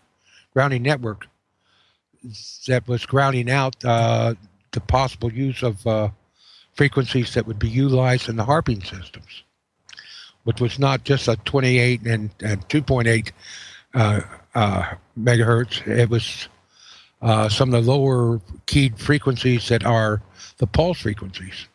Mm-hmm. And therefore, they had to go out and take off grounds off from all these poles. And in fact, they took off so many poles, grounds, that eventually they had a system that every time there was a solar event, telephone poles were catching on fire. Oh, wow. And we have seen this just the last year or two, Texas, when they started going through that lack of water. What do we call that? Drought, yeah. Like a drought, yeah. As soon as the grounds started picking off one by one, since they were already spaced out beyond proper usage, as these grounds lifted further and further, it made it more resonant to the solar response that was coming in. Therefore, every time there was a peak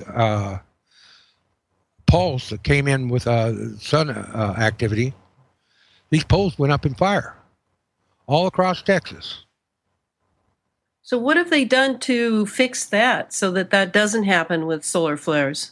Well, they've had to come back and put grounds on these new systems since they took down HARP, and they went to the new system of higher frequencies via space fence using the HARP technologies and new security systems with the new service packs with all the new space fence. But So in everything reality, now, that's more dangerous.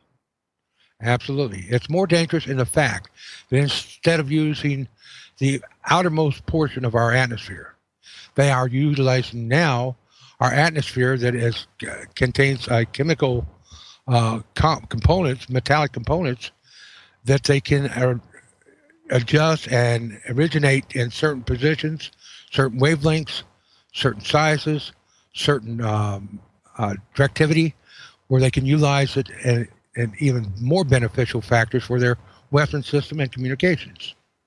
Right, for what they call C4, Command, Control, Communications, and Cyber War. Absolutely. So let's go back for a second, Billy, to the SDI. Now, was the space fence part of the SDI initially? Absolutely. In fact, it's when DARPA threw out all the barrels, opened up the doors for Atlantic Richfield. Up there, Apti, up in Arco, yeah. yeah. The original HARP site was set up by Atlantic Richfield company. I wish my train of thought's not all there. That's But okay. the whole thing was that they were doing tomography systems utilizing the same idea the HARP had. And Bernard Eastman came up with this patent that was socialized into the same form as what the tomography was being utilized for. Uh-huh. And when the SDI came through with the assistance of Ronald Reagan, it just opened the doors. This was the new, I'm trying to remember what we were calling it back then. It doesn't matter, but it was a space fence, right? Space Fence was part of it, but the SDI part of it was You don't mean Star Wars? Star Wars. That's the word I was looking for. Uh-huh. I'm sorry, people. I'm having a seizure right now, so I'm having a little problem. Well, Billy, you let me know if you need me to take over and we can move someplace else. Go ahead and take it for a while. Okay, yeah. Take care of yourself. So, yes, when the Star Wars program was up and running, what was missing was this ground system that needed to be in place. And that now is in place. Another thing that was missing was the power needed to ionize the atmosphere so that it had a lot of conductive particulates in it. Really, you can't do much for C4, command, control, communications, and cyber war. You can't do much if the air is clean and pure, so it needs particulates in it. And that was really when HARP came on board, and that would have been Eastland's patent was in 1987. There were a series of patents, but they began work on it at that point, and they were able to use the natural gas up in Gakona that was already there, which was very nice for them. Plus, Gakona, Alaska is right up in the Arctic Circle, which also helped. So setting HARP up, giving it a series of experiments that needed to be run, namely trying to access big-time energy from the ionosphere. And everything went well for those experiments until finally in 2012. And meanwhile, as you know, all that time they were using disinformation, subterfuge, lies, calling people like independent scientist Clifford Carnicom a conspiracy nut, tinfoil hat people. Anyone who noticed, even Nick Begich, who he and Gene Manning wrote the first book on HARP, Angels Don't Play This HARP, which is how I got into it at that point. All of these people were just shunted to the side and marginalized and made fun of until 2012 and 2013, when HARP literally was shut down. And there's a YouTube on the net that you can look at where the senator from Alaska is questioning the Navy and Air Force as to are they going to continue with HARP or what's going to happen? Are they going to take it apart? Because the experiments were over and they had gleaned a tremendous amount from it. What was not said in that interview was not only had they gleaned a lot of information and data and knowledge from those experiments, but they had actually been able to, with chemtrails, which of course they call contrails, they had been able to ionize the atmosphere and were continuing to ionize the atmosphere on a daily level. And it's still going on today. Ionizing the atmosphere, very important to creating the atmosphere as a battery. It's battery ready. It's a form of a generator, and they have to keep it the particulates. They have to lay those particulates over and over so that they can zap them with radio frequency. And what they've done, which is quite brilliant, though, I'm fighting them tooth and nail, is that they have been able to create the weather, big weather events, as a way to bolster the battery-ready nature of our ionized atmosphere. There is they're not giving a whole lot of thought to our health, the fact that we're breathing an electrified, ionized atmosphere, that we're breathing particulates, nanoparticulates of heavy metals, that we are breathing other experiments, that they're piggybacking onto the polymers and the little filaments that people think are spider webs that are falling from the sky. All of this looks to be collateral damage, but also they're interested in how people are going to evolve under this ionized atmosphere. And so they're no doubt hacking into hospital and clinic records in order to see what's going on there. Meanwhile, doctors don't know what to do with it. Some are complicit and know exactly what they're looking at when people with Morgellons check in, and they have the lesions with little fibers sticking their heads out of these lesions. But other doctors really haven't a clue what's going on. So that's been our situation. And as I say, the Paris conference, in my opinion, is probably going to legitimize this 2-decade experimentation that's been going on, and then we will see what happens with the geoengineering from there on up. But legitimized, I can only fear the worst. Billy, Elana, are you back? Elana, Oh, yes. can I ask Elana a quick question, Billy? This is just very quick, Elana. Uh-huh. We've talked about this on last show, but I've noticed in the last just myself in the last couple of weeks, because my own pulmonary doctor knows about what's going on with chemtrails. And wow, he's rare. Yes. And let me tell you, in fact, more and more people are coming in with issues, breathing issues, right, than they've ever had. Now, the reason I'm bringing this up to you, because I want our listeners to know how dangerous this is to everybody's health. Yeah, I mean, when you have something invisible going on like this, I mean, you can't see the ions moving through the air. You can't see them going into the lungs. You can't see the nanoparticulates that you're breathing in that are on your skin, in your hair, everywhere. They're in placentas when babies are born. They're everywhere. And that's not counting the sensors and the microprocessors, i.e. teeny-weeny little tiny nano computers that are also being breathed in. So our lungs are particularly vulnerable because we have never breathed an air like this.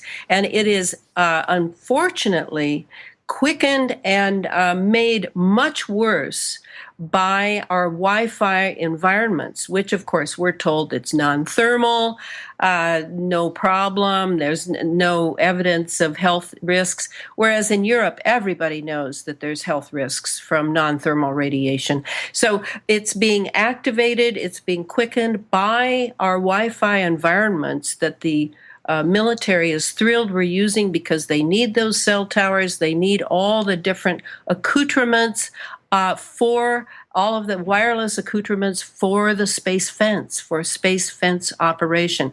So we're in a real bind, and it's very unfortunate that those who are running our government and in our medical industry are basically lying to us and not at all concerned with helping us in this dilemma that we're having. They are also looking to see if people can evolve. Who can evolve to handle this? Who can't? The ones who can't, well, it makes the medical industry and big pharma richer. The ones who can evolve, I'm sure they're following their records very well. I do pretty well in this environment because I don't eat dairy, and I don't eat sugar, and I don't eat red meat. All of these things I've decided are stressful to my system. I'm aging. I need to take care of myself. I don't want to be broken down. I haven't been to a doctor in many, many decades. So I'm doing okay because my immune system is strong. I know I have knowledge of how this works. I highly recommend to people that they begin to build a knowledge base for their own immune system and really examine their lifestyles. This is what we need now. No one is coming to save us. There will be no one that's going to take care of our problems but us. And so many people on the net are now sharing stories, sharing information. It's a very democratic movement. There are no leaders for this looking into anti-geoengineering and how it's enriching the medical industry and big pharma. This is what we need to do. And you're very fortunate to have a physician who actually says, yeah, I know there are chemtrails, because most of them are either, as I said, ignorant or complicit. Yeah, thank you. Listen, I didn't mean to interrupt Billy's, what you were going to go on to No, Billy that's with. good. That's good. I felt that this is a very important question. It is. For our listeners. Thank you, Ilana. And I'll let you take over again. Yeah. Billy, how are you feeling? Are you there? I'm here. Are you going to do okay? You don't have to, you know. I don't want you to stress yourself. I'm sticking it out. Okay. All right. So we did talk about analog to digital. Billy told me something today that I didn't know. He says that there are actually 16 supercomputer AIs that are all interlocked. And this is also another very important part of the space fence, is these supercomputers. In a wireless world, of course. So how deep this goes, Billy was talking today about genealogy. And Billy, can you say a few words about that? I found that really fascinating. Over the last 2 decades, every baby, the newborn that was born in the United States and all NATO nations, blood was taken and DNA samples were made out of all those babies. That's for the last 2 decades. Just during the last 2 years, genealogy has taken what you might say, a compromised commercial pursuit of identifying DNA families in association with all the data that was collected on newborn babies over the last 2 decades. Now they're coming in and filling in the spaces beyond that, setting up a roadmap of all DNA families, more or less, how do you call it? A tree. Like a family tree? Mm-hmm. Family tree, right. And there's been commercial advertisements on TV for free genealogy test. Just send in your name for a kit and they'll send you a kit. And it's been like genealogy.com, US Gen Web Project, the heritage.com, the Genealogy Bank, the familytree.com, ancestry.com. All these people are on there, the government auspice of collecting information on families and collecting that DNA to process worldwide trees, connecting everything back to the days of Jesus and back to the days of the pharaohs. What's their point, Billy? Well, I mean, what is the reason behind all of this? What's their goal? To be able to identify in the future the family trees in the future. Right. And how does it play into the space fence in the digital world? Well, in the digital world, every DNA is a digital ID. And therefore, every person on this earth can be ID'd and tracked. Yep. Just through their blood. That's the goal. Right. Being able to, this is where Junior is, this is where Billy is, this is where Ilana is. And look, they're moving. Yeah. And this goes back to when Edward Snowden revealed that everyone is being surveilled, and the extent of the surveillance. What I think he didn't say, and I'm assuming he knows, but perhaps he will reveal it, or perhaps that's part of what he cannot reveal, is that this ability to surveil is not just down to a postage stamp from a satellite camera. This is down to the DNA level. And that's a big part of the space fence surveillance that we're going to be subjected to when it's finished. Right, Billy? Right. A matter of all persons' ID will be not only their DNA as it is, but a copy of their DNA on all identification matters, whether it be your credit card, your Social Security, your electric bill. Everything will have this DNA ID on it. Therefore, That's scary. That is right. Scary as hell. So they'll be able to track you anywhere. If you go in to Walmart's, they know you're in Walmart's.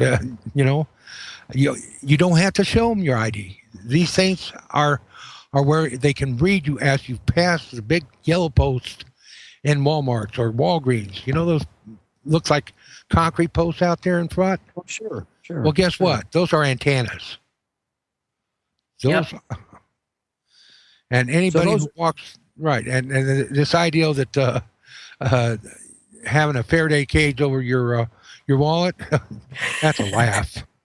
Yeah, really. Yeah. And so this is the space fence. And what we need to do, Billy, is build more of a picture. Now we've gone down to the very DNA level, not just for identification either. It could be to change the DNA of a family line. It could be to identify and track a particular DNA line. So this is all space fence stuff. Now let's start in the air, Billy. We were talking about the rockets. Let's go there.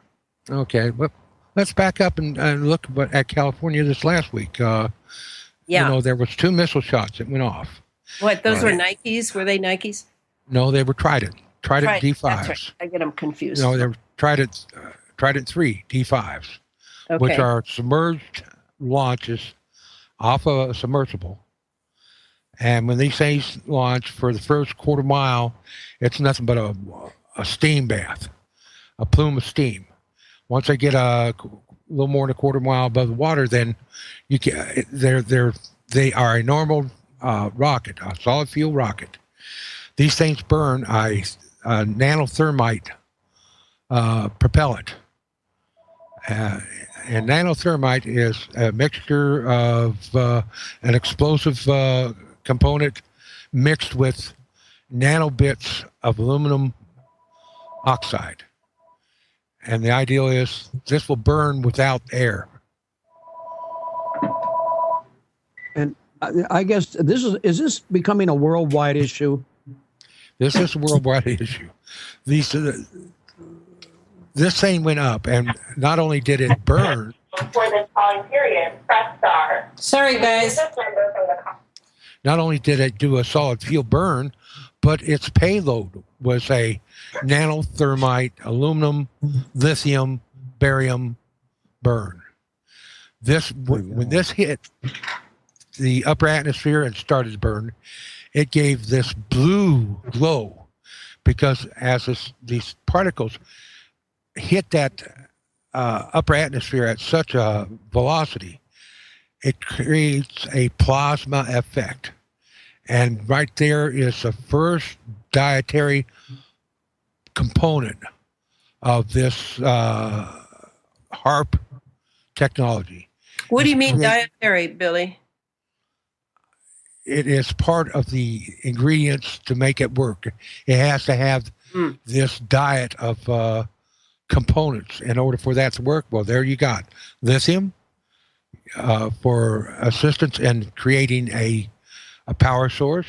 Mm-hmm. As it moves through the air, it creates a what they call lens effect by passing through magnetic fields. A metal, anytime you pass metal through a magnetic field, Yeah. a non non-magnetic metal, it creates a flux field. And this flux field creates an electrical field. And this is what creates the charging effect around that bias of that cloud. And that's what people were seeing, was this iridescent glow. Right. It looked kind of like an egg with a tail on. Right. You have to look at it. This is a mini explosion going on. In a sense, it's a fire. And it blooms out, and then it comes back in and follows the component of the trail behind it. And this missile is turning slowly, and it creates a slight spiral. And you can see that spiral behind it. This was nothing like Norway. This was a missile launch. Norway was an electronic hologram. This was a missile launch. Its intention was to track the new system of the Space Fence, to utilize new tomography realms that the Navy is wanting to use, of number one, being able to locate mines in the water, other submarines in the water. Let's see, I got the mines right. Yeah, and underground tunnels and underground bases and all sorts of things for tomography, resources. Anything that was out of the ordinary that was in the underground water. Yeah. Plus, they were trying out a new system, which we've discussed this before, Champus, whereby they fire a small missile, which is not even recognizable. It's a very stealth system of releasing a EMP flash. And you can see this EMP flash in that flight. It looks like a quick chain, a small ring, almost like a separation of stages, but the Trident is a single stage rocket. And it makes this change of the area around it. You can see a discoloration as it happens for a split second, and it's all seen. You can see it in every video you look at. And so for this rocket, besides testing the AI and all the different tomography, et cetera, as it goes up into the upper atmosphere, is it laying the heavy metals in that ring around the planet that you and I have talked about? Yes. It's all part of it. Every one of these sounding rockets that go up, that take into the upper atmosphere and preferably above. Now, this missile did not go into orbit. It only maintained up to 9,500 miles an hour. Mm-hmm. So its intent was not to put it in orbit. Once these missiles acquire above 9,500 miles per hour, then they're susceptible to being put in orbit. And so why are they laying those metals above? Is it one of the objectives? I was just going to ask that, Elana. Thank you. Okay, the idea behind this is to create a Saturn ring effect eventually. Once you spread this into outer space, all around the world, as the world spins, it creates a centrifugal force, and you know what happens to all this matter that's up there. If it's orbiting at that speed and it has the capability of moving on its own, it's going to go to the highest point of anti-gravity force around the equator. So this is like this. Is this the space fence that you're talking about? This will be part of the new space fence. Yes, it will. This was up for a discussion way back in 2007, just before Bernard Eastman passed away. He died in December, and on May 7th, 2007, there was a conversation between Tom Beardman, Fred Bell, Bernard Eastman, myself, and I can't remember who the fifth person was. But the discussion was on this exact thing. And I'm trying to remember who said it. Who said what, Billy? I wrote it down somewhere. Because I do want to, when you find this, Billy, I do want to go back to Elana at our beginning and ask her a question regarding the space fence that will tie into what you're talking about. But I've got mine is a little bit more deeper and maybe even extreme. I don't know the question that I have for Elana on this. Billy, did you find it? No, I can't find it. I wrote it down. I can't even read it. Okay, but one of the things I think of when I think of the rim, in a way, one of the rings, like the rings of Saturn, is being built, constructed around the equator of the Earth, is that this, to have this there for the space fence, this dense ring of conductive metals, this can be used for building tremendous electromagnetic domes around areas. Can you explain that, Billy? You know, like the dome that you saw up in Alaska over Harp. What this is in these walls that go up with this new chemical assisted atmosphere, it creates a bow into it, similar to that of the ionosphere, but the ionosphere was only able to bow upwards and make a bubble. These new atmospheric conditions that are in the lower atmosphere bow out as a total balloon around an area, making an envelope. And everything within that envelope sits within, you might call it a super dish, like a satellite dish. Everything that sits in that bubble is being forcibly, all signals going out would now be reflected right back in. Or the majority. Is it like no escape? Is it like no escape thing? That's it. This promotes this bubble to eventually ionize to the point that it becomes a protectorate, a guardian of our atmosphere. It's kind of like the cirrus cloud cover is also insulative. And this one that we're talking about, the dome, I can't help but feel it's something like there's a show on the television now. I don't have the channel, but it's called Under the Dome. And these people of the future, supposedly, are subject to a big invisible dome around them that is electromagnetic, and they can't get out. And they can't penetrate it, though sometimes the dome is thinner. And I do have that imagination for how I see we're going to be with the space fence. It's a shield. It can be used as a shield, a very sensitive shield, to know when incoming missiles or pulses, anything coming from enemies, perhaps asteroids, etc. But it's also enclosing us.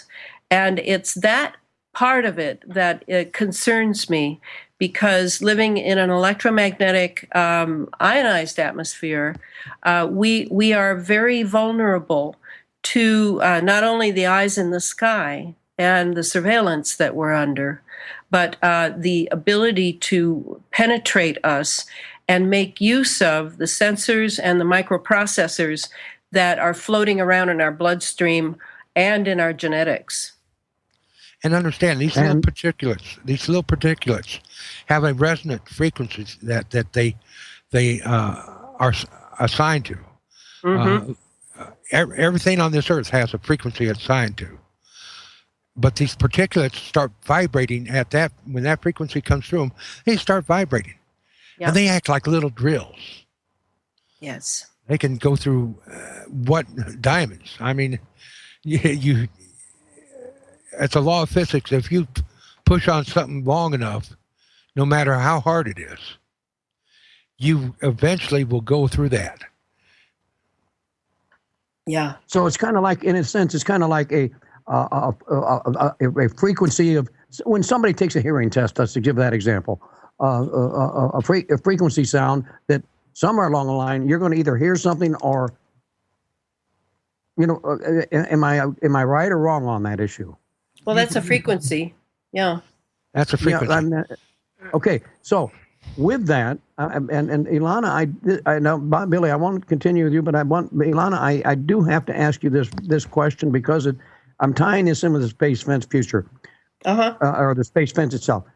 Going back to our beginning of our discussion tonight, about the attack on Paris and the upcoming climate conference, I'm going to ask you a question, and this is going to sound maybe off the wall and crazy to you folks and to you, both of you, and my listening audience. But is there any possibility, because of the magnetic abilities of even mind control, that these ISIS people, these ISIS attacks, are being controlled because of something such as this, as HARP and the space fence? Oh, absolutely. Absolutely. Yeah.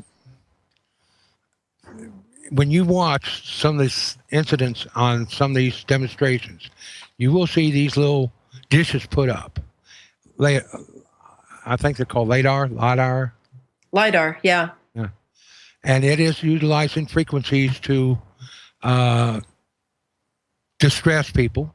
And other frequencies can be turned up where it creates a painful burn on them or irritating noise to their ears and their brain. But these things can be turned up so high that they can burn you, period. And right. they can enlist rationality in your moods. Absolutely. Cell phones do this to you. I mean, if you take a kid who has an old cell phone and watch him, there was the first cell phones came out, and it was a matter of communication. Everybody wanted one, blah blah blah. But as they went through G2, G3, G4, at each level there was a change in personalities of people using those phones. Right. And there's a reason for that. These people become so induced to these phones that it is like a drug addiction. They have to have it. They can't live without it. They can't walk without it. They can't drive without it. These people are walking into telephone poles, falling in ponds, walking into buses, sides of buses, with a cell phone up to their face. These things are in command of their brains. That's like taking a prescription drug, for crying out loud. It's worse than that. It's like a drug. Go ahead, Billy. Try to talk to a teenager when he's got a phone in his hand. But if you're talking about ISIS, some of the soldiers who are trained by the CIA to be in ISIS, yes, that training, it's like special forces. It includes programming now. It includes remote frequencies that are pulsed into the brain, into the various parts of the brain. That pulse can go straight to their cell phone and not be something that goes to the cell phones of the others. I mean, this is a very finely tuned science. This remote mind control. You have to understand, this is not an audible link. These are very unique, short pulses of a frequency at a very specific rate. This is so dangerous sounding that it's almost like it's undefeatable. We're there. And here's the other thing. In these war areas where they've been hit, one of the areas that always gets hit is, of course, the cell towers. And in doing so, they come back in and put up new cell systems that are lower to the ground. You understand? Lower to the ground. Given a visual perspective straight in to people instead of being above them or at their phones. Right. These replacement towers, these replacement sites are low profile on the ground into the people type thing. And disguised. It just gives them better control of those situations. In fact, these towers, I maintain that the cell phone was finally given to citizens after the military had had them for at least a generation, because were ready to put up the cell towers and build the the earthbound part of the space fence, and that's the only reason that we were given those I think of those kids who are listening to those cell phones all the time. They are hearing tones that you and I would not hear, and those tones are conditioning them. So, your question, Neil, about, this sounds dangerous. Well, yeah, it's dangerous. But what can we do? Well, one thing is, why have a cell phone? As far as I'm concerned, I don't have one. I don't feel that anybody needs to be in touch with me 24/7. And I also don't trust all the tones. I mean, I don't trust the tones on the computer, on the phone. I mean, this is the age we're living in, and we need to get smart about it. We need to educate ourselves about what this means to live with all these non-thermal technologies that they say are not bad for us. They are vehicles and vessels of a certain form of control. Yes. This honestly, and I don't mean to keep interrupting you guys, because you guys are should have your own show. I'm telling you, real fact. No. You really. Yeah, well, I'm serious, Elana. But the thing I'm concerned about is because this is actually affecting the whole entire world. Yes. I mean, when I heard today on TV that even Africa, a nation that is a very, like a poor nation. I mean, except for some parts of it are doing okay. But think about it. When they're into Africa now with this ISIS and this possible, with the cell phone and the mind control thing, my God. When are they going to hit, the North Pole or Iceland or some other place where nobody even lives? I mean, that's why I'm asking, where do we go with this thing? Well, knowledge is first. And that's my job. I know that other people are, they're looking at a variety of ways to survive in this era because it's only beginning. This is just the beginning. And we need to understand, especially those of us who are older, we need to understand that the era that we grew up in is over. It's over.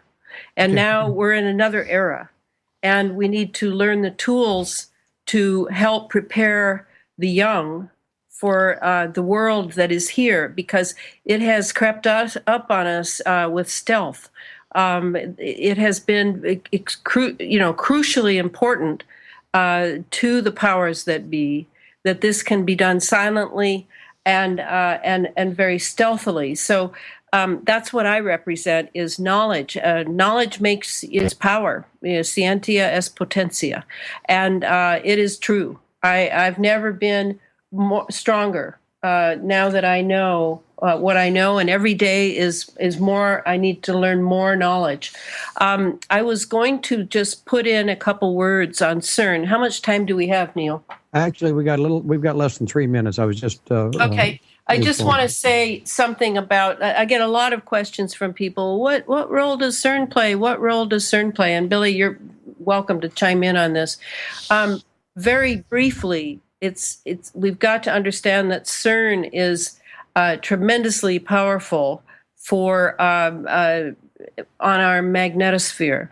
And our magnetosphere and ionosphere have already been challenged by all the HARP experiments that have gone on.